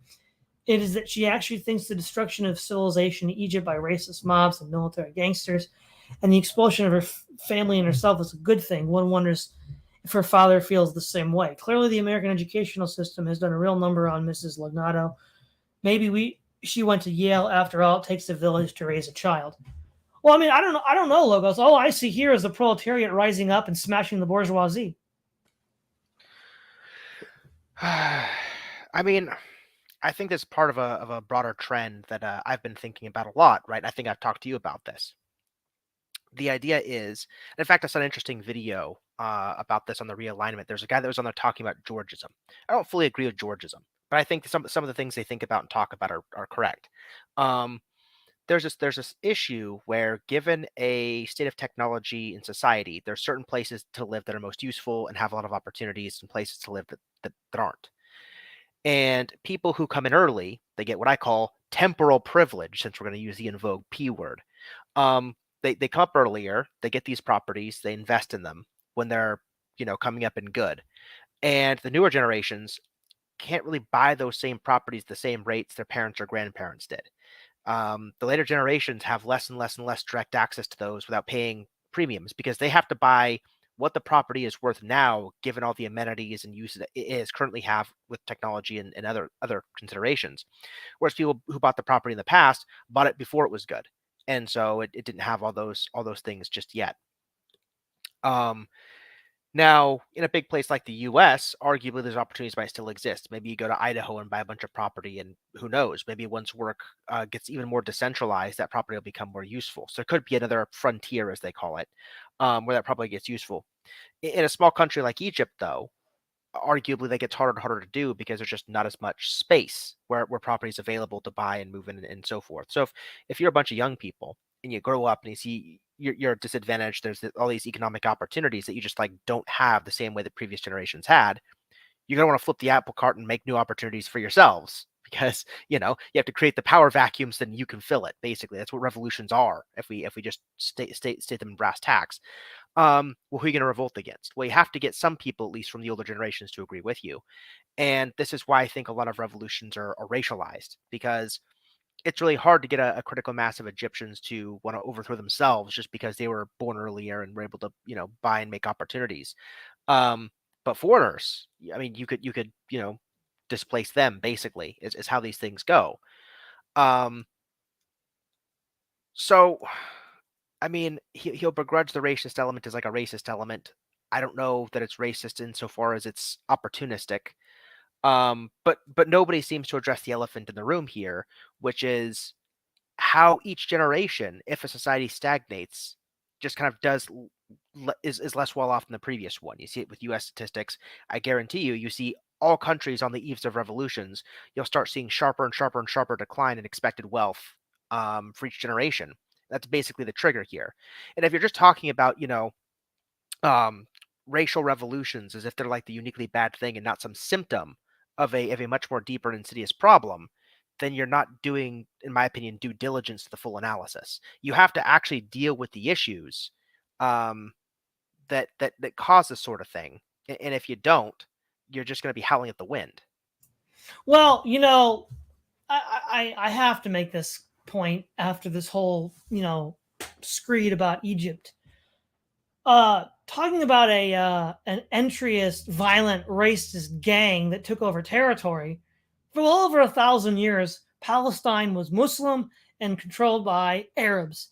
And then in the early 20th century, the tribe moved in, started building kibbutzes, and wait for it, Logos, paramilitary hit squads, which they used against the Arabs and then later the British in 1948 to drive them out of Israel.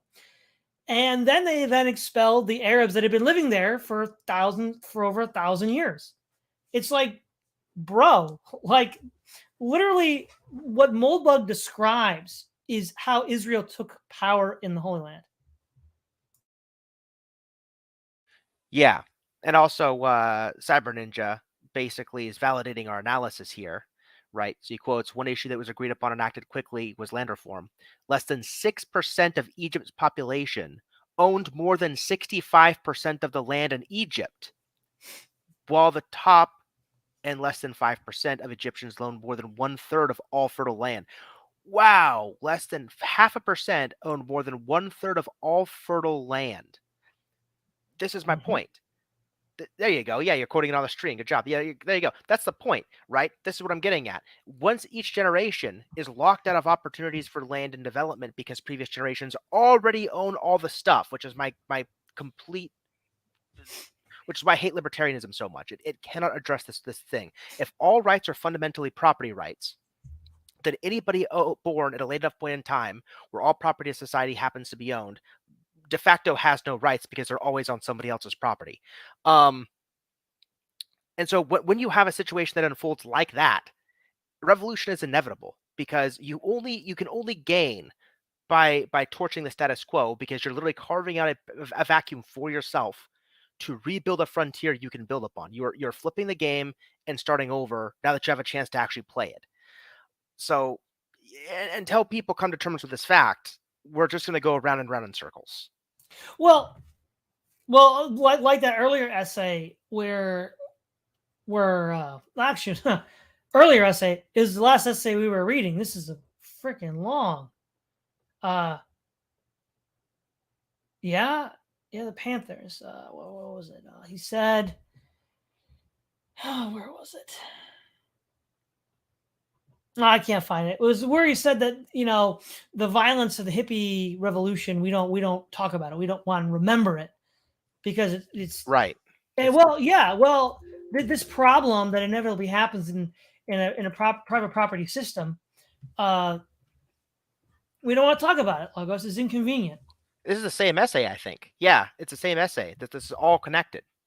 Oh yeah, it is. Man, this is so long. I felt like this was an earlier essay. Yeah. Oh man. Yeah. So I don't know. This was just a bit of a mess. But Moldbug is always a bit of a mess. So I guess, that's just what we're doing right now. A typical moderate liberal constitutional monarchist thought. Punditry is certainly tiresome, which is why I try to avoid it. Wow, Logos. Wow. I think the only thing Moldbug brings to the table is punditry. But this idea of Hegel as a moderate liberal is so outstanding that it really can't go unchallenged. If the state is confused with civil society, and if its specific end is laid down as the security and protection of property and personal freedom, then the interest of the individuals as such becomes the ultimate end of their association. And it follows that membership of the state is something optional. But the state's relationship to the individual is quite different from this. Since the state is mind objectified, it is only as one of its members that the individual himself has objectivity, genuine individuality, and an ethical life. Now, who said this? Was it Burke, Bolingbroke, Acton, Kuhn, and Ledeen, or anyone else that a reasonable person might associate with the phrase moderately liberal constitutional monarchist? Monarchist, it may be. Constitutional, it may be. Liberal, perhaps, if only in the 2007 sense of the word, but moderate? In this case, is out of context. Readers are invited to pursue Hegel's state on their own. I'm afraid I don't share the passion for secondary sources. It's certainly true that when we look at any actual state of Hegel's time, Austria or Prussia, say, the political structures we see are unimaginably libertarian by today's standards. And inasmuch as any policy proposals can be gleaned from Hegel's woolly Teutonic mysticisms, they are quite unremarkable. He is perfectly happy to have us worship the state as it is. Okay, so this is sort of the double talk that libertarians will give you. So they'll say that, this idea of like the total state or the state where you have an identity in is horrible. And then they'll say, but, Europe in the 19th century was basically libertarian, even though, you had in Austria, Prussia, Russia, the Ottoman Empire, all this time, monarchs who ruled in the name of their God and imposed stiff regulations on everybody's behavior. Like what are they talking about, Logos? I have no idea. No, I think what it really boils down to is the bourgeoisie and the petite bourgeoisie. If you can just spend your money without any, without the government getting in the way, that's freedom for Moldbug, and that's freedom for libertarians. As long as the government doesn't get between me and the object that I'm going to spend my money on, which is a pretty piss poor definition of freedom in my book. That just goes back to the whole freedom, liberty, and license debate, really. Yes. Okay. Hegel's totalitarianism is merely rhetorical, but the rhetorical acceptance of totalitarianism is the hard part. Once we solve the position, this is the final end of supreme right against the individual, whose supreme duty is to be a member of the state. Hey, you know what, Logos? What about the supreme end of the right of the corporation, of whom the individual's supreme duty is to? What about that, Logos? Yeah, I have on good authority that the only duty we individuals have is to recognize who's in charge. Because any other questions we might have, well, they might cause uncertainty, chaos, friction, and violence. And we wouldn't want that, would we? No. The check as a mere implementation detail. That this comes from Popper, whose Open Society and His Enemies is a cracking good read, volume 2 can be skipped, does not make it false, and certainly does not make anyone, even Jonah Goldberg, mock-worthy for expressing it. Goldberg is out of his intellectual depth in any debate with the likes of Larson, but that does not relieve the latter of the obligation to play fair. Quite the contrary, in fact. Well, you know what I want to know, Logos? When is Moldbug going to play fair? He seems quite happy to relieve himself of the obligation. Mm-hmm. Okay, let's see here. URICF number 1, Carlisle, Montague, Knock. I've decided to invent a new sport here at UR, the Intellectual Cage Fighter ICF. The idea of the ICF is pretty simple. The goal is to resurrect dead intellectuals. Normally, this is done with the Ouija board, Leyden jars or laudanum, but I do not have any of these, though I suppose I probably should. I mean, it is really possible to blog without laudanum, should it even be allowed, and so instead I will have to recruit you, the reader, who will almost certainly fail to cooperate. Sparing us from the brutal sight of these undead luminaries, smashing each other with their skeletal karate chops and gangrenous leg sweeps. Ideally, this will be the result because, in fact, I don't want these fights to happen. I don't think they should happen. I don't think anyone should participate in the sad and ugly contest. I will not recommend it to my worst enemy. I merely express my willingness to moderate it. The rules of the intellectual cage fight are simple. The goal is to produce a dialogue in the good old Galilean style by using real people who just happen to be dead. However, they should speak as if they were living in a perfectly good internet connection and knew everything that you, the actual author, do. One can imagine that some of their own views on some subjects may have changed a little, but remember that they were generally pretty old when they died, and old people tend to be set in their ways. The game pieces in the intellectual cage fighter, 3 dead intellectuals, URICF number 1. For example, they're Ashley Montague, Thomas Carlyle, Albert J. Nock. They should in some way express the eternal trinity of the good, the bad, and the ugly. The exact situation is that these individuals have not, in fact, died. Instead, they have wound up in their own little separate versions of Dave's room in 2001, sitting there and sipping generic Repo Man beer. For information, however, they have a sort of magic ultimate security camera, which can know anything that has ever been so, read anything that has ever been published, hear anything that has ever been said, but they have no social life at all. They get to do is sit there and fume and scribble in their little notebooks. You know what, Logos? Would it be too much to ask for a thought experiment that doesn't depend on impossible sci-fi thought experiments? No. But apparently it is for Moldbug. So we have to have, in order to have any way to talk about power and ownership, we have to have the Ring of Fernargle. In order to engage with the writings of Locke or Carlyle, we have to invent time travel and the ability to read books from any time. Oh man, it's just like, what is this? I mean, basically, he's just doing what somebody like Peter Kreeft would have done and inventing a Socratic dialogue. Socrates meets whoever Socrates meets, say. And he's just going about a very long-winded diatribe of describing it. Yeah, I know. Today in 2007, we bring them together. They may discuss any subject they find interesting. However, their motivations are to mock, hurt, and humiliate each other. If there's any camaraderie, it is purely satirical. These men hate each other with the passion of true heavyweights and no blogger's code of ethics, no Hague conventional rhetoric. No conceivable version of political correctness can restrain them. And they can also force each other to read any book or essay or watch any video that is publicly available on the internet. Think of yourself as the screenwriter. You are presenting these men as they would wish to be presented. You should do your best to write them as they would write, to express the actual opinions they would express in this bizarre science fiction scenario, to animate them in their own voices with their own literary styles. If you're not up to the task, you should not have entered the cage. Well, let me put it this way, Logos.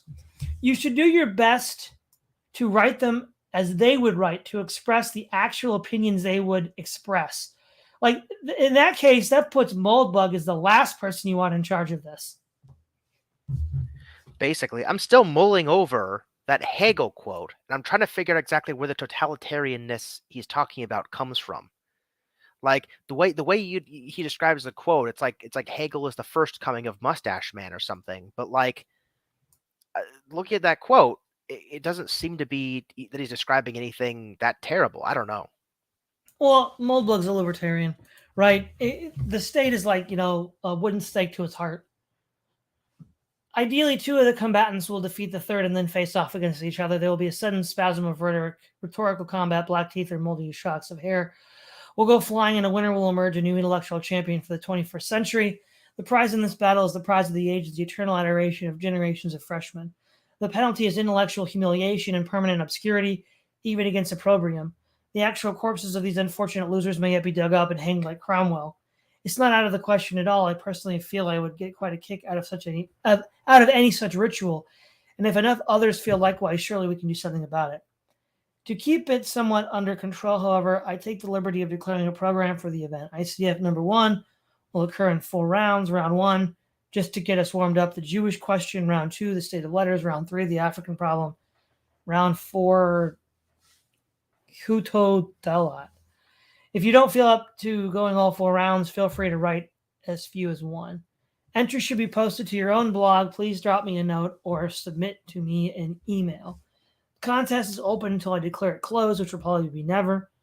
The above, of course, is only for the first round. After the first round closes, we move to the special deathmatch endgame and the savage battle, for which strong anonymity is strongly recommended. The writers who have supplied the best impressions of Carlyle, Montague, and Nuck will go head-to-head against each other, pulling no punches, with no set program, intellectual combat to continue until all but one have bowed out of the contest. The winner will then be decided by internet poll, probably the most unscientific mechanism on the planet, but one true intellectual cage fight champion should know how to manipulate.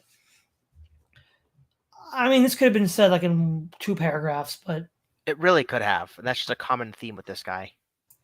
yeah. My Navrazov moments, July 11th, 2007. I just want to pause and note that we're only about halfway through the year. Yeah. The first year, we're only about halfway through. Are you sure you are up for this task, Todd? Because this is nuts. I know. It is nuts. We'll have to see. There are 3 rules you need to remember if you want to survive grad school. Rule A is never go to grad school before you're either old enough to drink or old enough to have had a drink. Rule B is never go to grad school without having first had a real job. That is one which you, for some reason, were once tricked into actually giving a crap about, at least up until they hired that horrible woman with the bad hair. Rule C is never stay in grad school. Since I have broken only A and B and managed to restrain myself on C, I feel that while I'm certainly nothing special in the world, I have some right to present myself as scarred but not devoured. Granted, those who made it all the way into the whale, and especially those who had chosen to remain there, are often wonderful people, and one should in no way be embarrassed to have them as one's friends. But sometimes one is unsure of their voices, and it's hard to always be absolutely sure. The overwhelming fact of the modern world is that universities are not merely the charming bucolic gardens of knowledge that they pretend to be. Granted, the modern American university is a machine in its business end, which seems to command a rapidly increasing percentage of its abdomen. It's certainly sharp and appeared to be rotating. It tells us it has no intention of grinding us into paste, that it would be hard to design a more impressive tool for the task. The charge that universities are directly responsible for almost all violence in the world today, for example, strikes me as essentially accurate. I'm sure it will strike you as absurd at best and libelous at worst, but if you can stop these reflexes before they engage, please ask yourself whether you have ever seriously considered whether this accusation is or is not in some ideal world, but on the actual Earth planet we inhabit right now as I am typing this, actually true or actually false. Because if it is true, it is sure as hell explains a lot of obviously insane crap that is otherwise extremely hard for me to understand or make any sense of whatsoever. Perhaps others can offer a better story. But until I hear otherwise, and I will continue to assume that the universities, along with other official information sources, are hostile, replicating subsystems that need to be terminated. Hopefully, without any prejudice at all. For example, suppose you were a professor at MIT, or an assistant editor at the Times, or a senior economist at the Fed. Not really a public figure, but certainly someone with a very large pair of balls, or ovaries as it may be. Obviously, you would need to find a new line of work, but it's not clear that you want the old one on your resume. You could say you were off trying to write a novel or fighting as a contractor in Iraq or something. Can anyone really check up on these things? Do they even want to know? And it explains your weary mind, otherwise unusual and one with no evidence or prospect of professional growth. This is how it would go in my imaginary ideal future. Of course, this bears no resemblance to anything I actually expected or actually expect to happen in the aforementioned actual real world. I expect it will be quite a bit nastier and not soon at all. But I certainly think the sooner it happens, the better the whole experiment will be for everyone. There is definitely no point in saving any particular department which claims to be science, any university which pleads that it's private, any newspapers or public school. The entire system of official education has to be completely wiped, preferably even swapped out the hardware, as we say in the trade. Many university campuses, for example, could easily be redeveloped as prisons, luxury housing, police academies, or corporate headquarters. Well, hold on, Logos. I have it on good report that the government only does two things.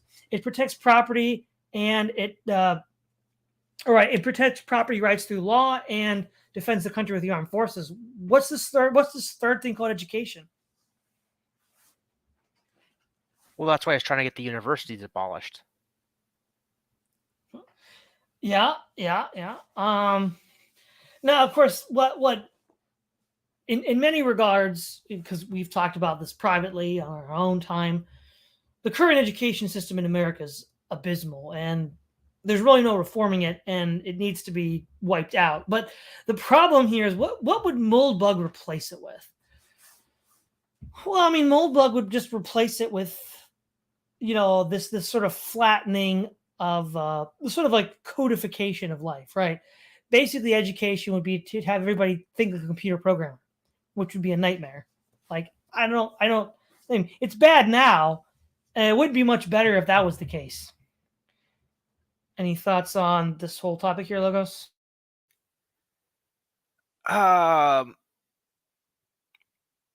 This whole article's nuts. I don't even know what part of it to respond to first. The idea that the universities cause the most violence. I mean, in a way, he's kind of right. Only if you think about, like, say, the Manhattan Project, right? Universities, R&D, and how they work with defense firms, really ramp up the ability for weapons to cause true human destruction. So, at least in potential violence, universities have certainly a pipeline to there.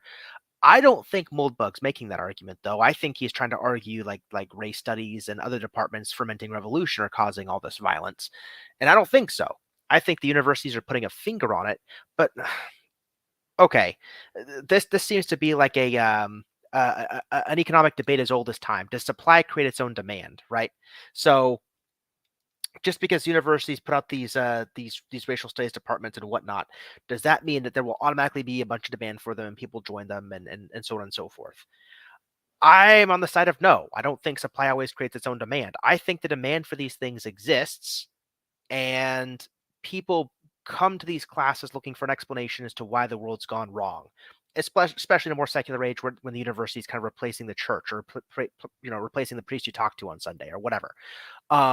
I think you're seeing that, but not all revolutions are primarily staffed by the educated. It's not like the revolutionaries in 1917 Russia needed to go to universities and be indoctrinated by race studies. There are a few educated people leading the charge, to be sure, but they're kind of like the officers. The officer corps of any group is generally more educated and whatnot. But the foot soldiers can do terrible harm even without being educated. It seems like society has to be ripe for a revolution before this thing happens. And what he's doing again is looking at the symptoms of what our society is going through rather than the causes. So there's two possible arguments he could be making here. One, the Manhattan Project, in which case, why are we abolishing the universities if the government does have a charge to defend our country? And we've already talked about the current arms race with R&D for the military. And two, the other argument he could make, it's not clear there's a there that he can point to. Right. And by the way, don't feel bad, Logos. Minoan is also lost. Frankly, I got lost about 15 minutes ago. So, Yeah, I mean, I'm trying to keep it together, but I mean, this one's devolving pretty quickly, you know? it's going pretty fast, even for Moldbug. Let's see. There's no point in saving any. Oh, I did that. Okay. It's clear to me that Dig, Wikipedia, archive.org, and other modern systems which solve or at least purport to solve the critical problem of separating content from nonsense are quite ready for their new roles, but perhaps will be surprised. Certainly, industry will not suffer from the impact of a large population of extremely intelligent, potentially productive individuals who until now have been devoting their nervous system to what might as well be Neoplatonist astrology. As for science, most of the advances in Western scientific history, contrary to popular belief, occurred when scientists were not servants of the state. Oh, Logos. Oh boy. What do you got to say? How are we calculating this? I mean, there's most scientific advances, and then there's the most recent ones like the Manhattan Project, CERN, the Hadron Collider, that involve like massive amounts of funding that you need from somewhere to figure out all this crazy stuff, right? I just don't think this guy fully appreciates the scale of R&D and how destructive warfare may be getting very, very soon. I mean, people joked about my whole Christopher Nolan movie plot, but no, I'm dead serious on this one. It would not surprise me if the next 50 to 150 years tops, you could have quantum bombs that you could like detonate in one place and entanglement blows up a completely different place. So find some cave underground, blow a bomb, there goes a city. There's no missile, you can't stop it, you can't do anything, kaboom. Like if that's where particle physics is taking us, that's where we're on the road to. Moldbug would be an absolute idiot to make sure your country is not on the frontier of that, because otherwise you're just dead. Yeah. The other thing that has not aged well at all, Dig, Wikipedia, what was it? Solve the critical problem of separating content from nonsense. Now, obviously, of these three, only Wikipedia is still around, but you could also include Google and Twitter. These, I mean, with the Biden administration basically having, the tech companies being the Ministry of Truth, where they tell us what fake news is and what isn't. We're already seeing as early as 2007, the people rolling out the tech society like Moldbug were ready for this. This is what they wanted. They wanted to be the arbiters of fake news versus real news. That's true. And there's one other comment I want to make too. The more I think about this, the more angry I get, right? Because he is doing a massive equivocation on state here. Let's think about like Leonard Euler. Let's think about like any other like scientists like pre-state universities. Who were they funded by? They're funded by nobles, right? Now we know from Moldbug's own words that the closest thing we have to the Ring of Finargle is Mr. Peaceful, right? The officers of the state. Right. Where did the state get its officers before it became centralized? From the noble courts. Mm-hmm. So if the noble courts are the ones funding the scientists, they are de facto the state funding scientists, because that is how the state is structured at the time. So this is so stupid. Man, I'm pissed. Yeah, I know. This is well, Logos. Now I have to say it to you. We're only halfway through 2007. Are you ready to go through to the end of 2007? I don't know, man. I don't know. I might just punch my monitor out, man. This is getting nuts. Okay. In any case, so this is basically my perspective on the American university system. Some will certainly take it as an extreme, but I actually think it's quite moderate. A Navrazov moment is a moment when you realize that the university, which is established as a refuge whose purpose was to pursue truth without regard for the opinions of the world, has become a power center whose purpose is to impose its own opinions on the world. As such, it has no use for independent thought or than a dog has for beats. I mean, it's so tawdry and tired to hear this. The idea that the university, and specifically tying it in with science, was ever this pure pursuit of truth. It was just the pursuit of power for bigger, better weapons. Yeah, basically. I mean, even before then, even before the centralized version of the state. I mean, let's think back to I don't know, like Scotland, like David Hume era Scotland, right? I mean, how was the university structured then? Basically, it was a popularity contest. Instructors kind of wrote their dissertations, wrote their treatises, whatever. People read them, and professors, based on their writings and notoriety, would get students willing to pay for their tutorship, or they wouldn't. And professors just kind of rented out the rooms, and that's just kind of how things were done. Um, and in a statement like that, you could get truth, or you could get the sophists of ancient Greece. It's really a crapshoot. Yeah. The name honors this piece by Andrei Navrazov, which I'm sure that since he's a gentleman, he is a notorious pit bull lord, as will allow me to steal. It's from the gingerbread race, which is not nearly as hard to find as it should be. Navrazov, son of the equally eccentric and prospective Lev Navrazov, is a little too concerned with skull and bones and not nearly concerned enough with the paragraph breaks, but he's basically a sane man and a brilliant raconteur, and the following is not at all typical. The trick of being tiresome, said Voltaire, is to tell all. The great historic upheavals that are the real points of my childhood and adolescence may all be looked up in Britannica, which can equally be relied upon to furnish a superficial history of Yale or of American universities generally. Abstractions like cultural diversity, liberal education, and academic freedom have lost none of their popularity since the day I first encountered them in the admission brochures. What no encyclopedia can be expected to suggest, however, is that what a paranoid misfits like Mill and Orwell have always known to be true, namely that when for one reason or another a society lets go of the adversarial principle I have compared with the human soul, it develops therapeutic myths of itself, which presents its weakness, its strengths, myths that displace truth in the pages of encyclopedias, and allow many to diagnose the few as paranoid misfits. I will say, given how Merriam-Webster Dictionary redefined vaccine last year, that's extremely apropos. Oh, definitely. The popular distinctions. Wait.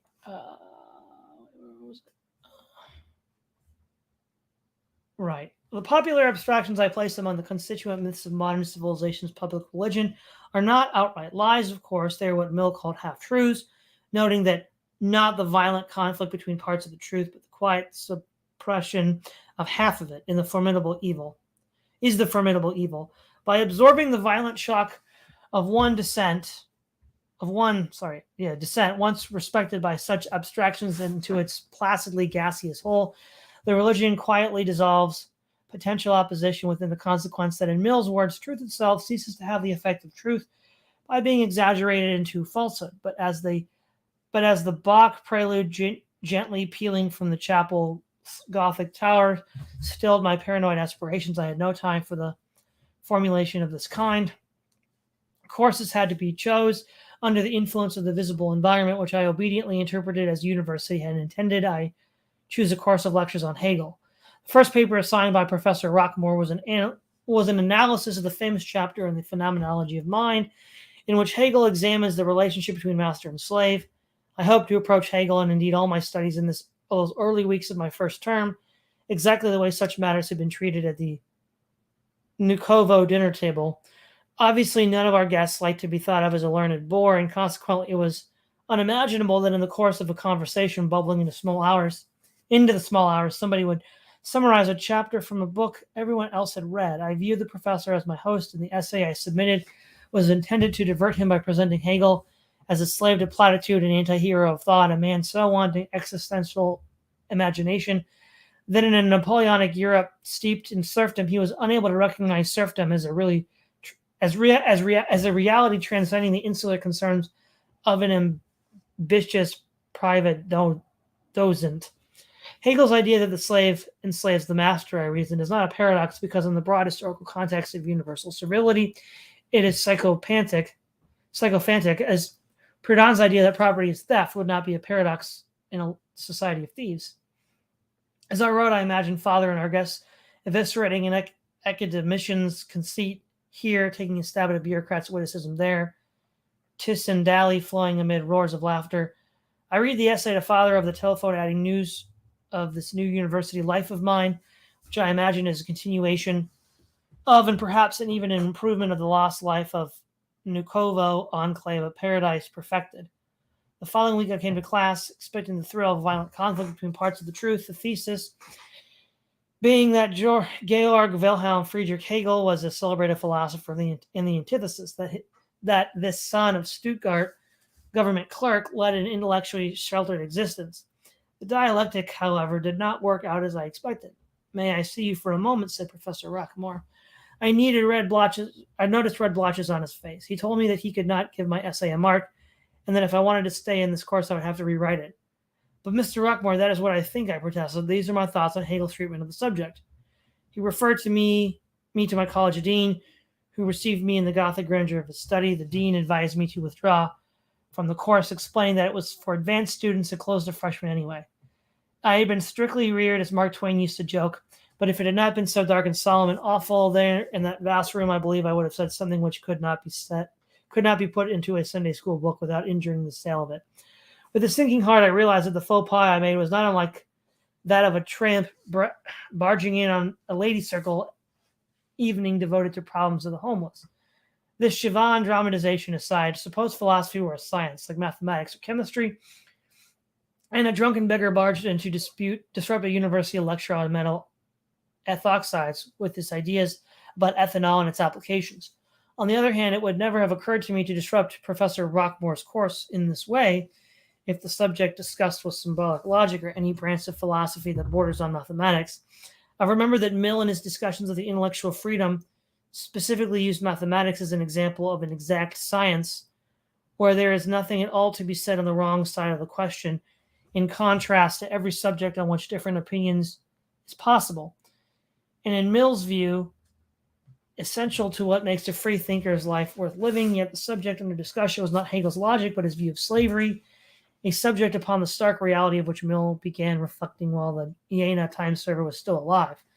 Besides, Hegel's dialectical vision of the world process added a new dimension to Leibniz's optimistic myopia, and while I'm considering myself no more competent to discuss Hegel's logic than Leibniz's mathematics, I failed to see why a discussion of a subject like slavery by the former should be closed to literary intrusion, when in the case of the latter, such an intrusion had produced Candide. I then approached several of the students attending the unfortunate course of lectures, none of them admittedly a fellow freshman. Many were even bearded after the young Hegelian fashion of Professor Rockmore himself. One student essay from the unfortunate week was finally produced, complete with a top mark on the professor's comments, whereupon, with the pain that I can only compare to that of a forcibly extracted illusion, I discovered that the bearded essayist had done just what school children do the world over, namely repeated Hegel's argument paraphrasiastically, just as if it had been the proof of a Euclidean theorem or the tale of a big bad wolf called Sign.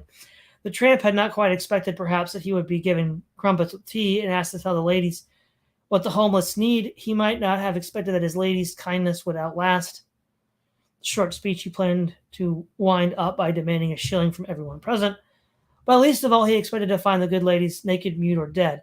Yet this was precisely what I, in the role of the tramp, admitted to university for reasons that had less to do with diversity than with homogenizing of diversity found there. Back to Moldbug, it would be fun to imagine that the bearded essayist was in fact Daniel Larson, but I believe Larson was in diapers when Navrazov was at Yale, and a bearded surpasses even his precocity.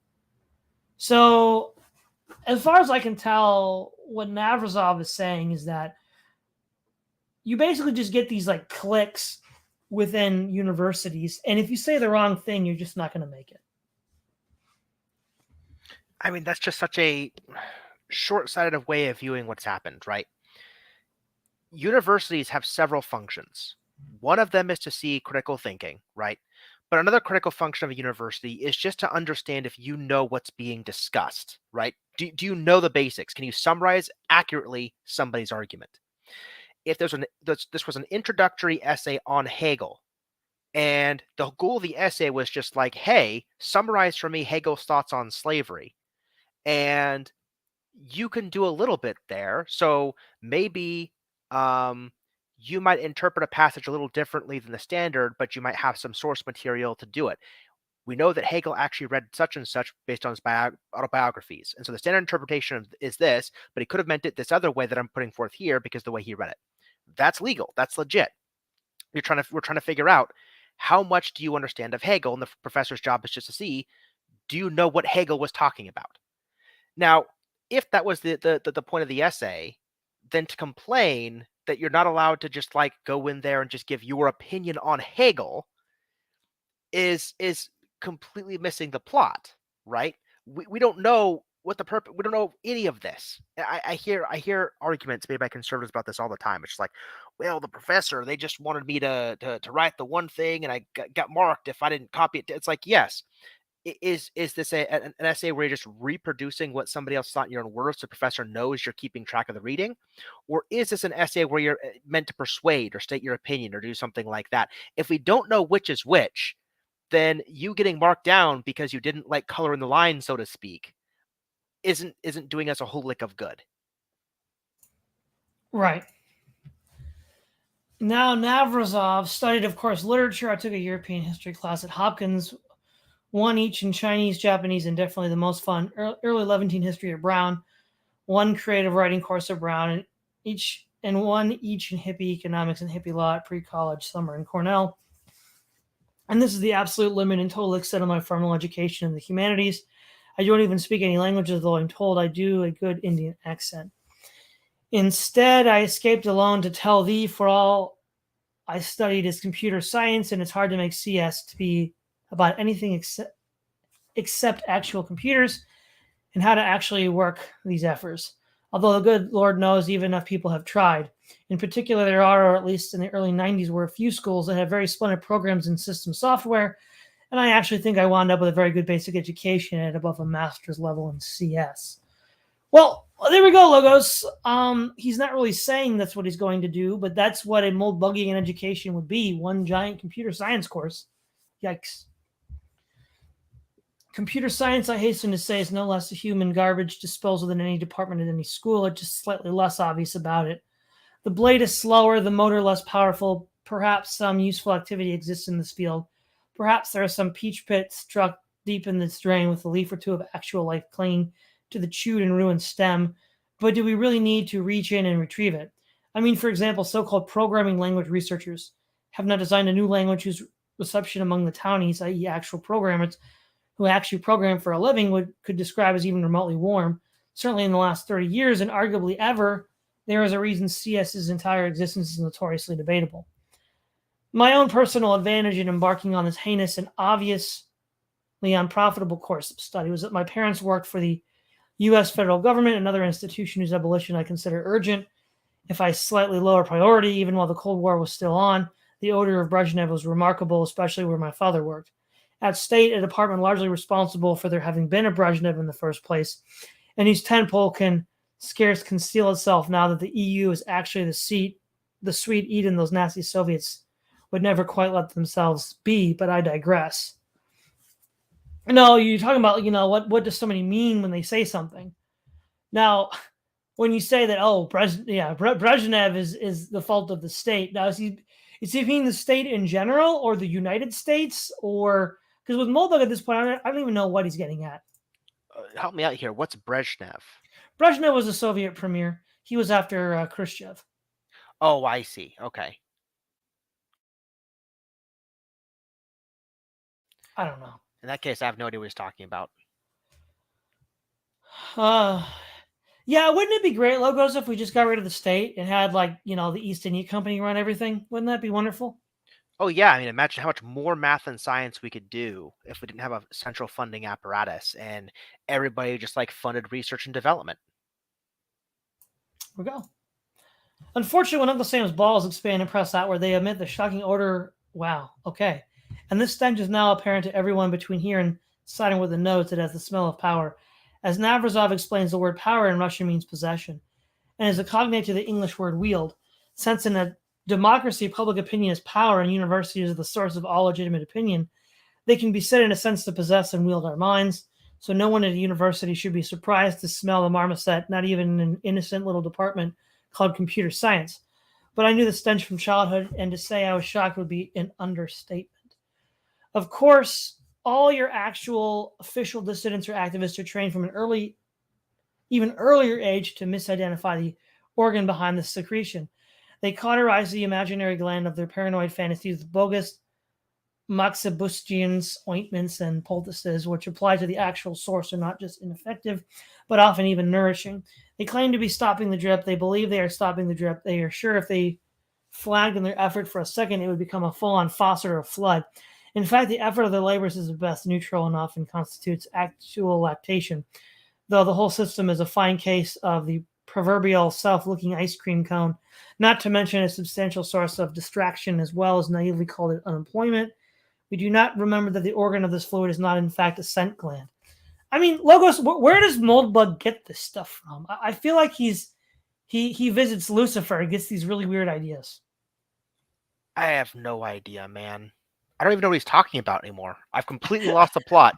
You read all of that. I don't know what point he was making, how any of that related to the essay.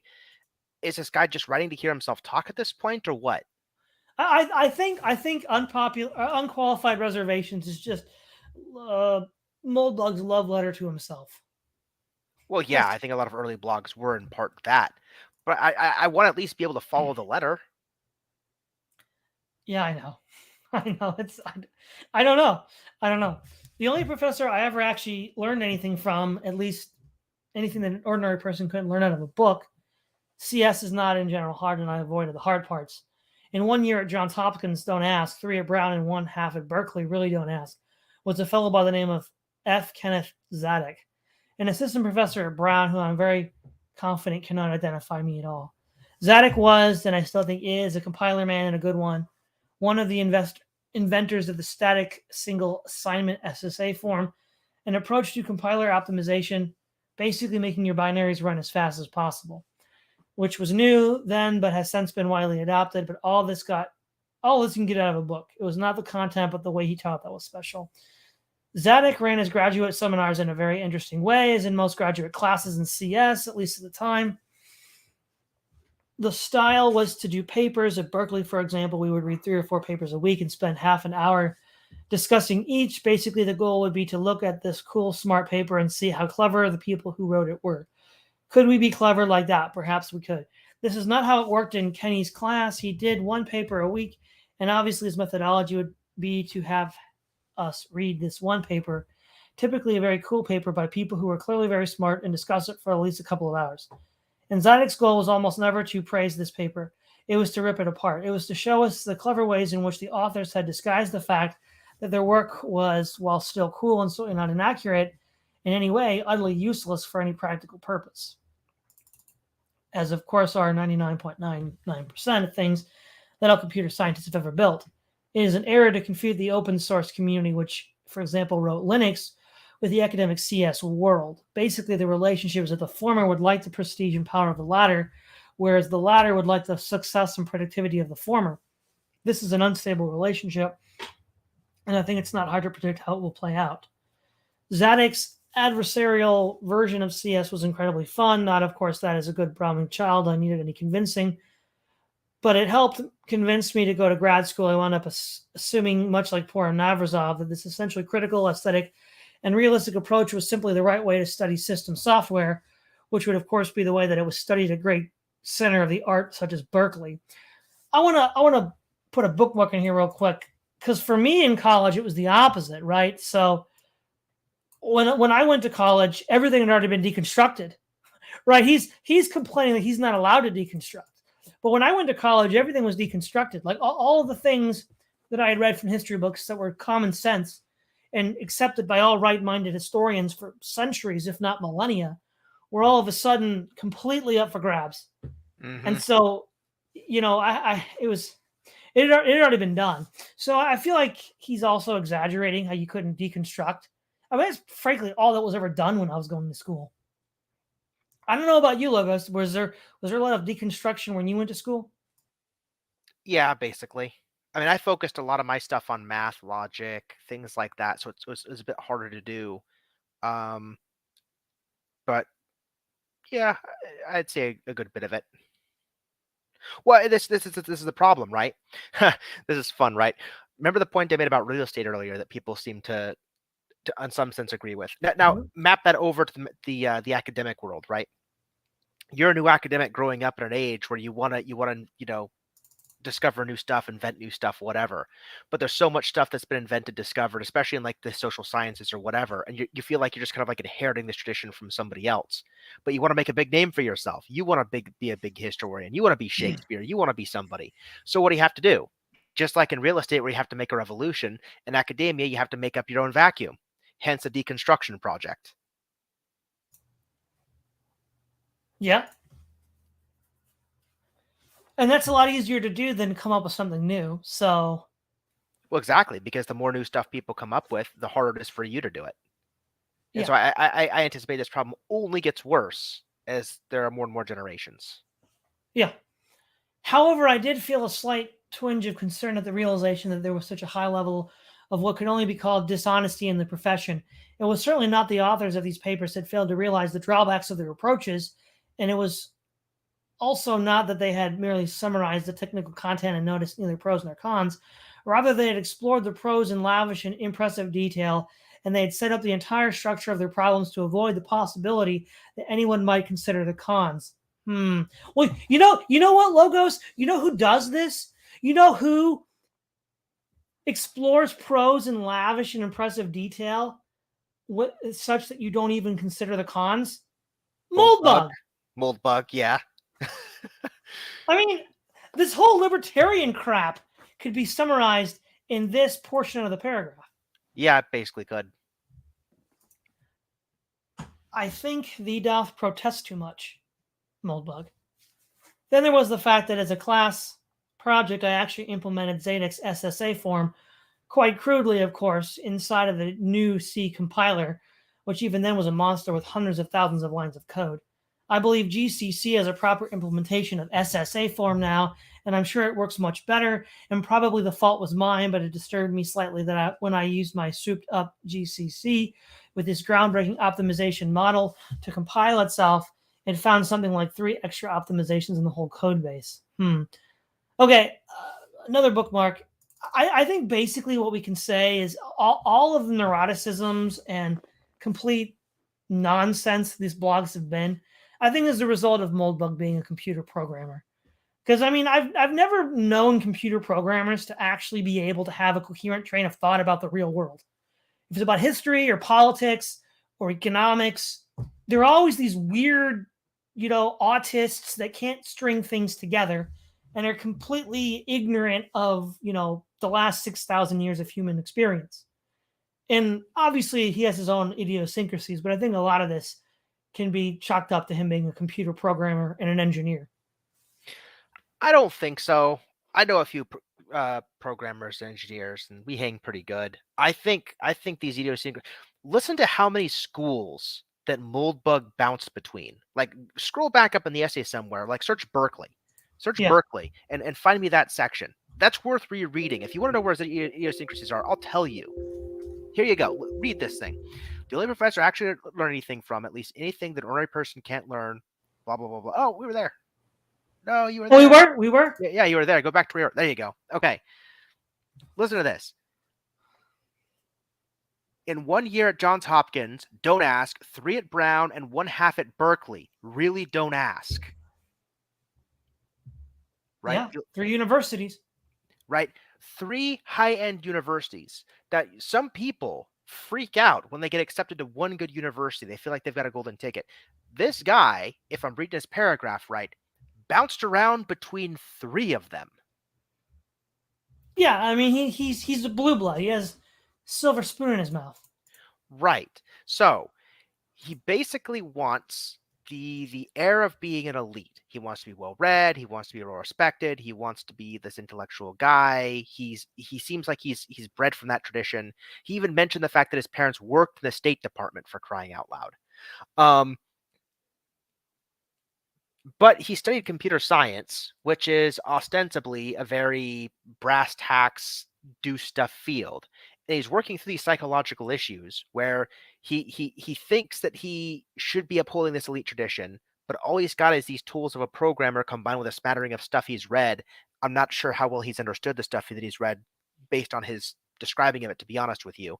But there you have it. He has this pressure to be this well-read kind of elite based on the style he was raised, but it doesn't seem like he has the aptitudes to do it.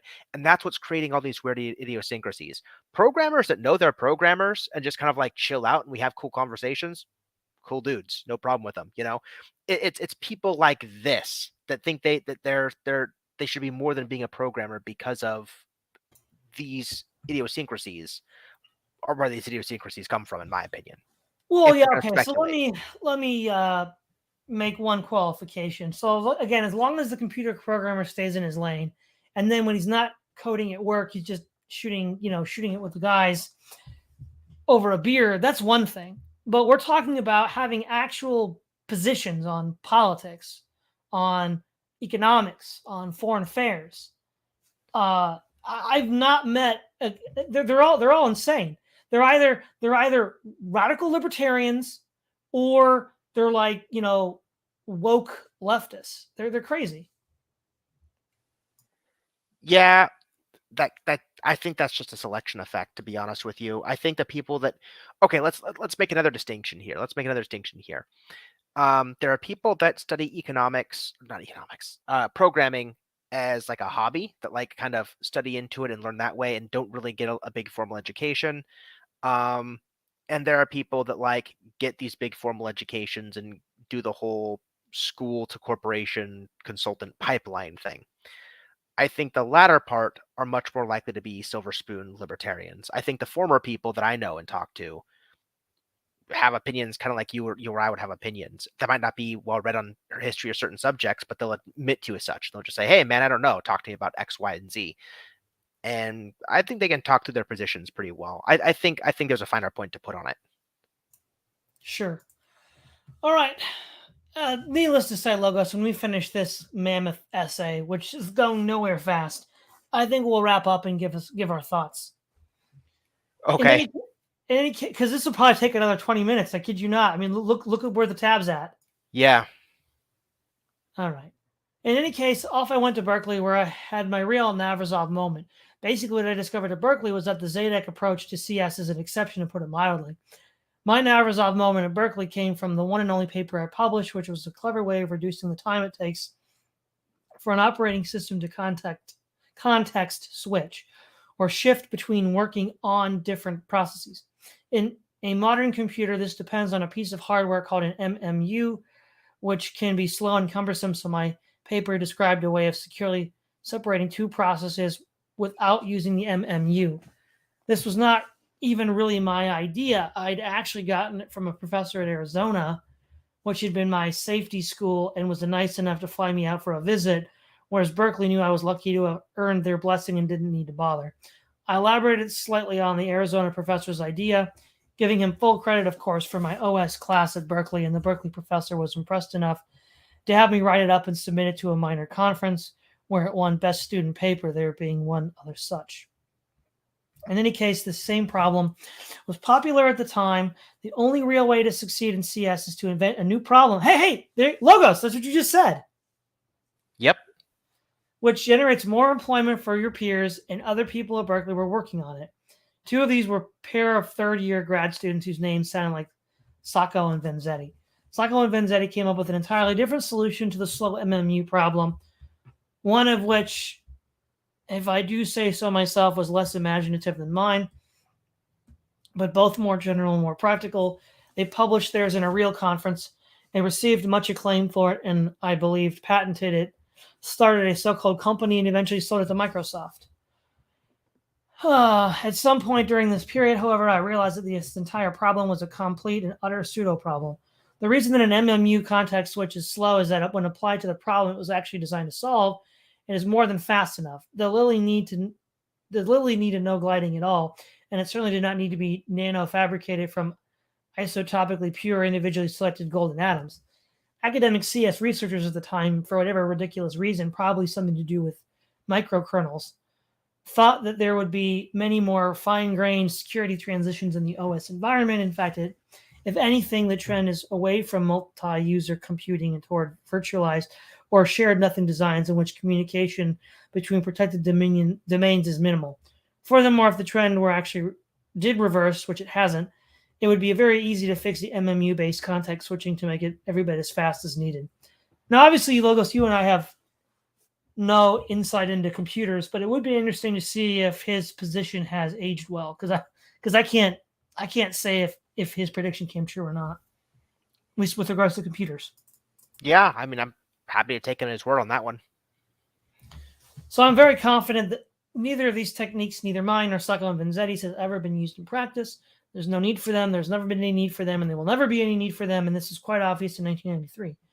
My Navrazov moment, of course, was when I approached one of the two, Sacco, I think, and attempted to have an intellectual discussion of this realization. The story is basically the same as Navrazov's, so it would be boring to repeat. But basically, I came away with the feeling that I told someone his Sicilian grandmother liked to get drunk. And yeah, that's classy, Moldbug. Which, in fact, I had, because I'd essentially told him his research was fraudulent. The fact that my research was also fraudulent, and that neither of ours was particularly noteworthy in that regard, did not matter, and why should it? Other crimes cannot excuse your own. Of course, fraud is a strong word in the world of science, or even computer science. It is a generally accepted technical definition, which certainly none of us were violating, but it is also a word in the English language, and most non-scientists would argue that when you lie for money, you are committing fraud. Suppose you are a CS researcher, let's say in the area of programming languages, you are almost certainly a government contractor. Oh, here we go, Logos. That's his end here. Because Logos, we all know that when a private corporation pays for research, those people don't lie.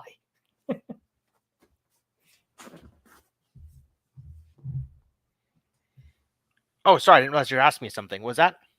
I said, because we all know that when a private company pays somebody for research, they don't lie. No, of course not. You're almost certainly a government contractor. You and or your students are funded by a grant or grants, which you spend a considerable amount of effort in securing in competition with many other researchers. The grant was approved by a board and an organization such as NSF or DARPA, and their reviewers or other researchers such as yourself. In fact, you may even know one or two of them. Try to avoid using the word mafia. It is unseemly. This outfit must in turn obtain its funding, the dirtiest word in the English language, from Congress, before which its lawyer-flanked flacks present themselves on a regular basis. Congress in turn receives its paycheck from good old Fedco, which gets it you know how. As a PL researcher, specifically or basically a mathematician, that is to say, your work consists largely of stating and proving propositions. For example, one popular area of PL research is what is called proof-carrying code, which is solving a similar problem to the one that Sacco, Vanzetti, and I were working on. It is also equally pointless because the simplest possible form of proof-carrying code is what we programmers call source code, and in practice, the various approaches to this problem that have been proposed, such as typed assembly language, amount to no more than insanely elaborate compression algorithms. Needless to say, no such thing has ever been deployed, nor will it ever be. One thing I'll say quickly for anybody who's wondering, since he's dropping Sacco and Vanzetti, he's trying to be cute. Those were anarchists that were hung in the late 19th century or early 20th century for some act of terrorism. So there was a reason behind that. But it is also a source of essentially permanent fascination to students and researchers the world over because it creates an infinite variety of extremely difficult problems which one can demonstrate one's intelligence by solving. And this is, after all, one of the main purposes of the university system, to employ extremely intelligent people who might otherwise be out causing trouble in tasks that consume their spare brain power. So let's look at how the fraud works in detail. Let's say you're a student working on the project groups, working in this area. For example, there's one at Yale. Let's say you have a cool idea for something everyone used to think was absolutely impossible. Let's say a type system in which one can write a probably correct garbage collector. Well, surprise, of course, the resulting type system is expressed in the form of an 80-page proof, and the idea that any programmer would actually learn and use any such thing makes about as much sense as putting a Walmart on top of Mount Everest and issuing Pythons to the graders, but never mind all this. The idea is cool. So it goes to the professor who knows how to write grants, and it gets folded into the next grant proposal. A type system is, of course, essentially a security system. It assures that your program will behave properly and not be infected by viruses and such. And Congress is concerned about computer security, which, as we have known, is part of national security, with a large quantity of skillful grantsmanship and various euphemistic ambiguities at all levels. Aunt Glotti's tax dollars end up funding Hong Zay's type system. Prof. Smith's group gets its funding bumped by 10%. You can take on another grad student or even a postdoc, and all is well in Mudville. Except, of course, for the fact that the whole thing is basically a criminal enterprise, and all these crazy smart people could actually be out there doing real work instead of spending their lives pulling each other's, in this bizarre, pathetic, and dishonest manner. The problem with CS and I suspect in other sciences such as physics, although I'm certainly not qualified to do so, not qualified to fire so much as a BB gun in the Great Whitemall War, is that science today is contrary to popular belief a business. I'll also add to this, this is absolutely true with the social sciences as well. Like history, philosophy, actual social science, and religion are all garbage. Like they're just. What did he say? He said it would be putting a Walmart on top of Mount Everest. Yeah, that's pretty much what they do there. I mean, the modern university system is basically a joke. Is there anything that you wanted to add before I keep going with this? Nope, not this time. And it's a very special kind of business. In this business, there is exactly one customer, and his name is Uncle Sam. Well, that's news logo. So I guess GE and Dutch Shale Oil and all of these companies don't actually pay people to do research in universities. No, they don't. Obviously, right? Obviously. And there are no companies in this business apart from your mafia. You're on your own. You can get students to do your programming, true, but you have to do your own research and, more importantly, your own sales. Selling to Uncle Sam is a fascinating problem. Uncle Sam wants the serfs to know that their tax dollars are being spent on top-notch research, which will make America number one. If the dollars are being spent in the constituency of a congressman with right seniority, this is even better. Otherwise, Uncle Sam does not give a tinker's damn what he funds as long as the result does not actually make him look like an idiot. Fortunately, Senator Proxmire has departed this earth, and all your big league journalists are pro-science pretty much the way Pat Robertson is pro-God, not to mention that if they have a BA in anything besides basket weaving, it's a surprise, so Uncle Sam is unlikely to see any trouble from this front. The optimization algorithm for Congress is obvious, which is to keep funding what you're already funding, except for minor partisan concerns. Uncle Sam certainly has no reason to ever cancel, steer, or otherwise redirect any research direction. Why would he? How could he possibly know more than the researchers themselves? Who better to ask about string theory than the string theorists? Wait, that makes no sense. Uncle Sam certainly has no reason to ever cancel, steer, or otherwise redirect any research. Of course he does. Let's say you're researching a weapon system that's now obsolete. You think Uncle Sam's going to pay for that, Logos?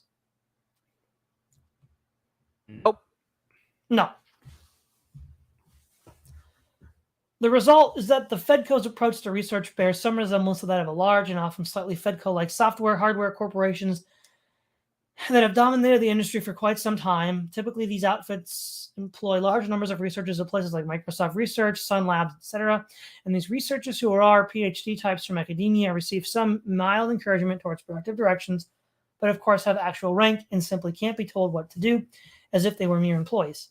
For the most part, although with some exceptions, these corporate research arms, which are basically run as a tax write-off and general prestige farm, are simply sponsoring these scientists' academic careers in a way that provides less status than working at a research university, but not involving the arduous and degrading T word. The result is that the researchers wind up managing themselves, and one of the things I learned after I said my goodbyes to the whale is that, again, contrary to popular belief, there is this thing called management, and it's actually necessary. There are individuals who could be productive without active management, but there are no organizations that can. And when basic research is treated as a self-managed organization, you will get unproductive basic research. If you were previously unaware that this was any such thing, I'm sorry to have to break it. Most managers are easy for a scientist to scam in precisely the manner described above. It's a case of what economists call asymmetrical information. And the result is that your research program is simply producing status and credibility for the scientist. Who is in the business of demonstrating his intelligence as if he was in the 6th grade? It takes a really talented manager. General Groves is the all-time great example to get an organization of super smart people to work together on a real problem. It is worth noting the Manhattan Project's personnel were veterans, not a federal science, but of course pre-war science, a system under which the profession of grant writer was, I believe, unknown. If there's any equivalent of General Groves today, his name is certainly Steve Jobs. I have never worked in a Steve-run company, but I've certainly heard the stories. And my favorite one is I heard from an Apple Q&A guy, QA, i.e., testing is basically the lowest prestige profession in the Valley. Around the time Steve was returning to Apple. Heads were, of course, flying left and right. All sorts of people were moving offices and changing offices and the like. And this guy, Dan, who was the project lead or something, got called in by his manager. Hey, we're moving to building X next week, said the manager. But isn't that where ATG is? ATG being the Advanced Technology Group, i.e. Apple's research arm, which of course is the most prestigious arm of the octopus. Yeah, said the manager. Hey, could you help keep it under wraps for a little? I don't know if they've heard. In fact, unless I've been misinformed, when Steve came back, he laid off Apple's entire research division. No funding cuts, no baseline, nothing. He killed the whole thing. And from what I knew of what they were doing, it was nothing but richly deserved. Now, what do you think Steve Jobs would do if they made him president or CEO? Perhaps a FedCo with a mandate from a board to perform an arbitrary reorg as he saw fit. Frankly, the mind boggles. I actually haven't started to explain how pernicious the university phenomena is. The example I haven't justified my claim that they are responsible for most of the violence in the world today remains. Please remain on this channel for further eccentric and informative broadcasts. Informative? That's not the word I would choose, Logos. But while I repeat my policy proposal, I believe the only effective way to deal with the universities is the Henry VIII treatment. That is the unconditional abolition and confiscation. The endowments and the campuses can be treated as rough compensation for the vast streams of subsidies the universities have received since 1945. The simple wrap the whole thing up and call it a day. Let it be summer all year long. However, I'm strongly opposed to any prosecution for anyone involved in the university system, even in the exceptional cases such as that of Michael Mann. I feel it's better to let bygones be bygones. I'm sure someone will criticize me for this stand, but I will stick to it. Well, Logos, I think today was the record. Never have we read Moldbug say so much and say so little at the same time. Basically, yeah. I mean, is there even anything that we can say about today? I don't know if we have anything coherent enough to talk about. Do we? No, liberals are fascists, but they're not. But people get displaced in housing, and that's bad. Unless Moldbug's people are displacing Palestinians, then it's good. That's true. I mean, he hasn't gone and said that yet, but its absence is conspicuous currently.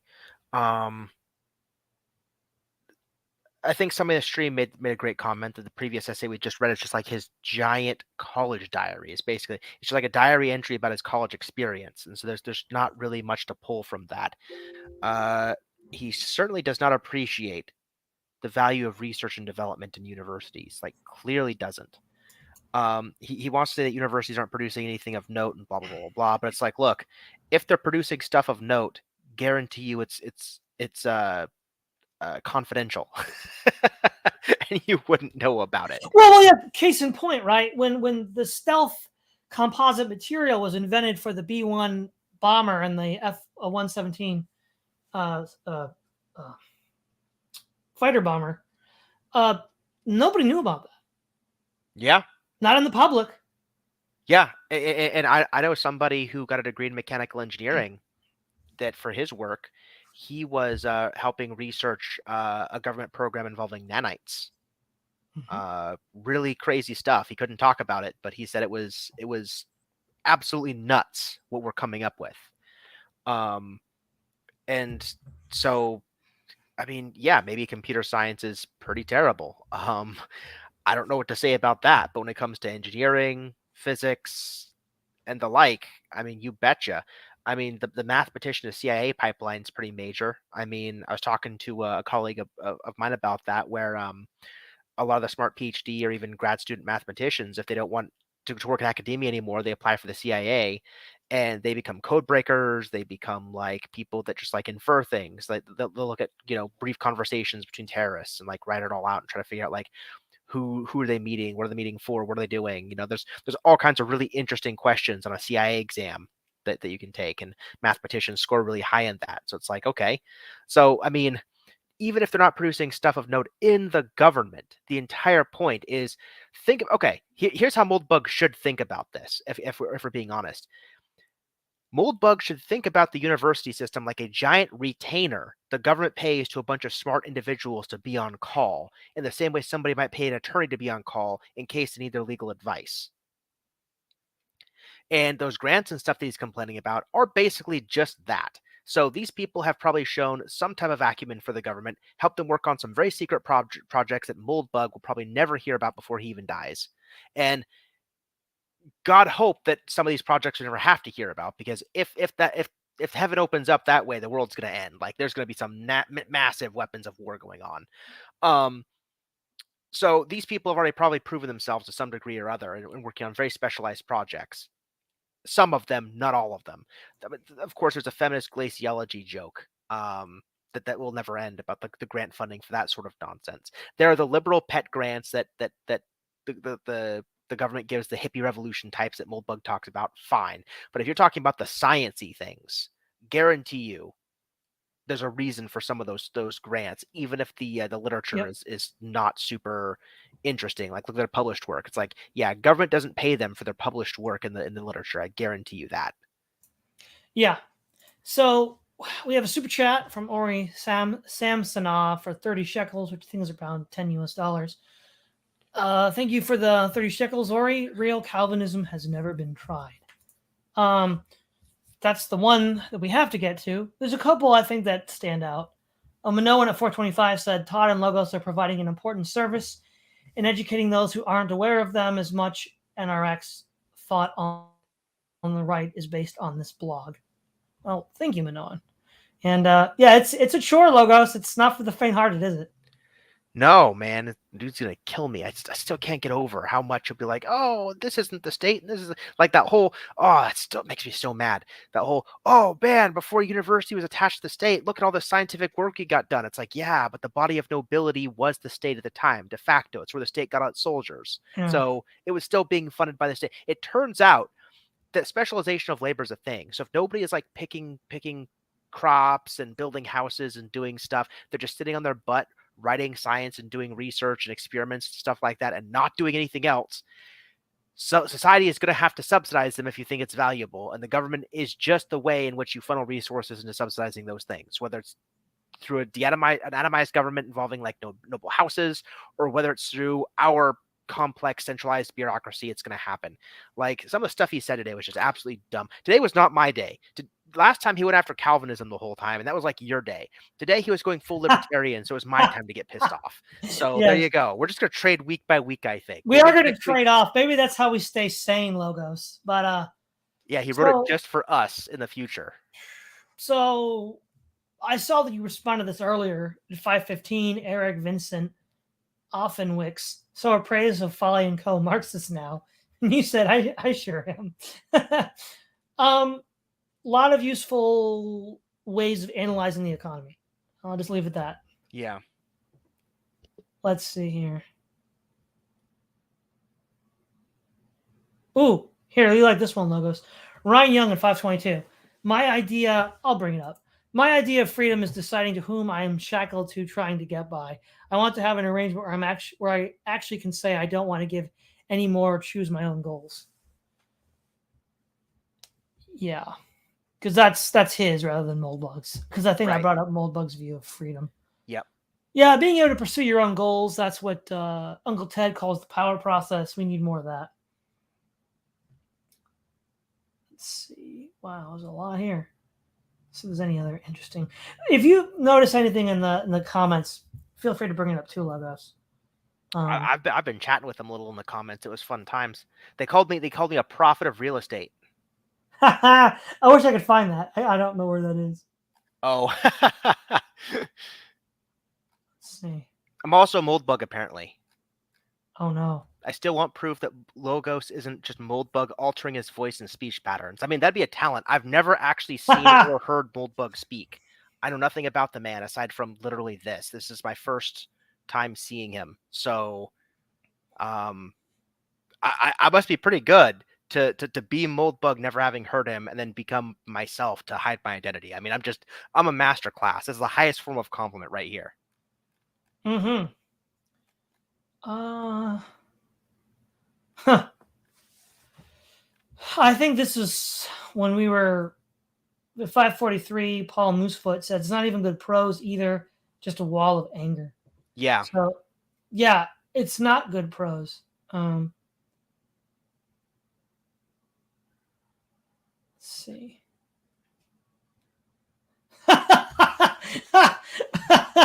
Here we go. Moldbug is a lawyer. Yeah, Moldbug is a lawyer would be something to see a 3-day opening statement. Could you imagine Moldbug as a trial lawyer? I think the judge would hold him in contempt at a principle. I think by his third analogy in his opening statement that just meanders on, the judge would just be like, "I'm going to hold you into contempt until you can come back and actually give a relevant opening the jury can follow."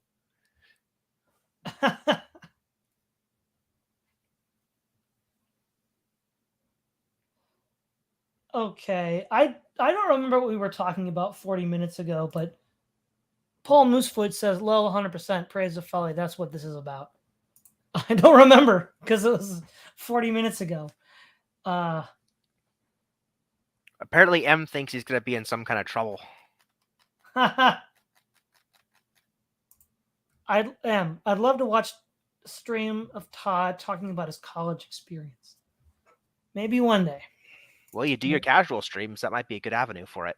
Yeah, I know. You've told me lots of stories. Oh, I got some good stories. Oh, yeah, you do.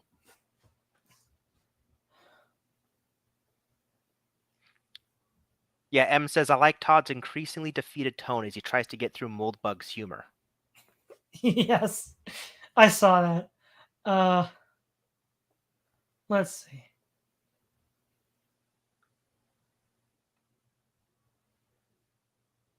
Oh, here, this Spaz. I find most IT people, including programmers, to be very authoritarian, but it could just be my experience. I think that's probably true for millennial, but boomer and Xer IT guys. Frankly, probably millennials too. Yep. Just saying, Logos isn't showing his face. Proof enough for me that he's actually Moldbug. There you go. There you go. I mean, Todd's seen my face. He can confirm that I'm not Moldbug, but maybe he would just say that because a twist is coming at the end of the series. Stay tuned. I know it'll be a big reveal. That's right. No, what'll happen is that 2 years from now, if the world hasn't ended in a nuclear holocaust, when we wrap this up, finally catching up with the Gray Mirror, there'll be a guest appearance of Moldbug. He'll be like, you went through everything I wrote over the last 15 years, Who knows? That'd be pretty hilarious.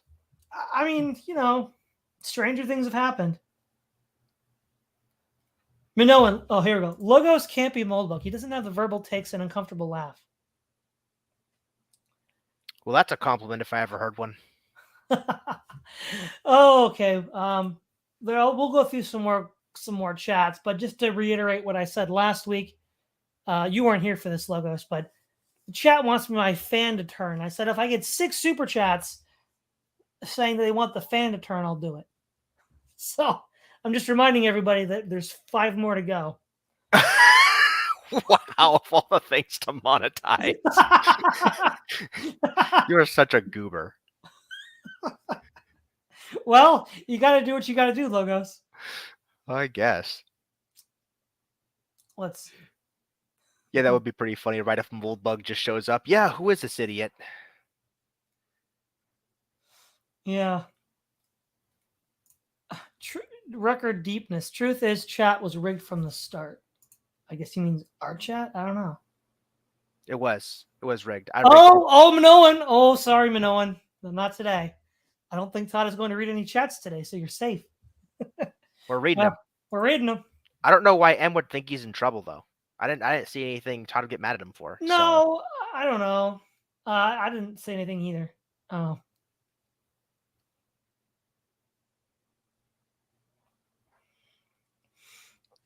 Let's see what else we got here.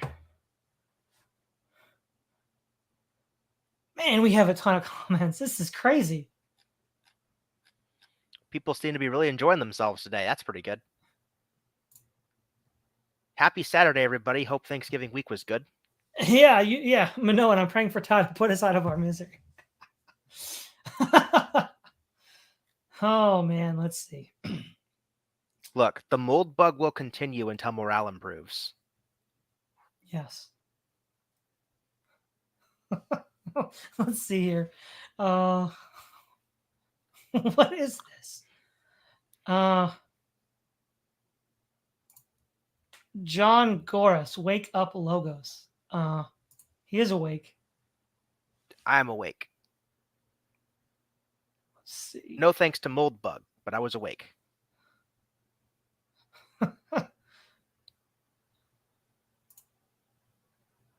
I wonder what this is to. Who this is to? Halliday Helix. So you're saying they had an atomic bomb in 1905? I don't know who that's to. That was from. It was probably. Well, it was 6:24. I think I was still reading Moldbug at 6:24. It's only 11 minutes ago. It might have been talking about like why the state and the university started becoming like so entwined. Mm-hmm. I think there was a centralizing system of the university in Europe probably in the earlier 1900s and later in the US about that time. And so I think a point could be made that this process had started well before the Manhattan Project. And at best, the Manhattan Project like really, really accelerated it. Mm-hmm. So yeah, that could be a fair point. Yeah, let's see.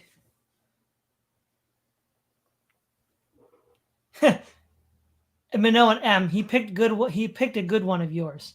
Oh, here, yeah, because apparently, well, there's so many.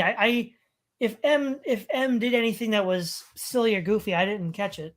We probably have like almost 300 comments or something. It's crazy.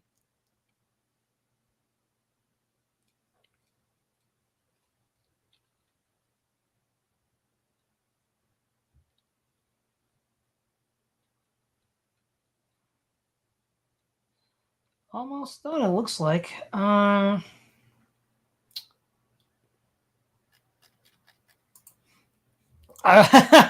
no, and I went through some of Todd's old videos, and the blades have not moved in 3 years. Let's see. Record deepness. Eventually, the chat will become longer than the article, and reading it will be a thing of the past. Well, you know, I mean, if chat wants to make that goal, they should work on it. All right. Well, that's the chat. That's the show. We've both had it up to here with Moldbug. So, is there anything else you want to end before we wrap this up, Logos?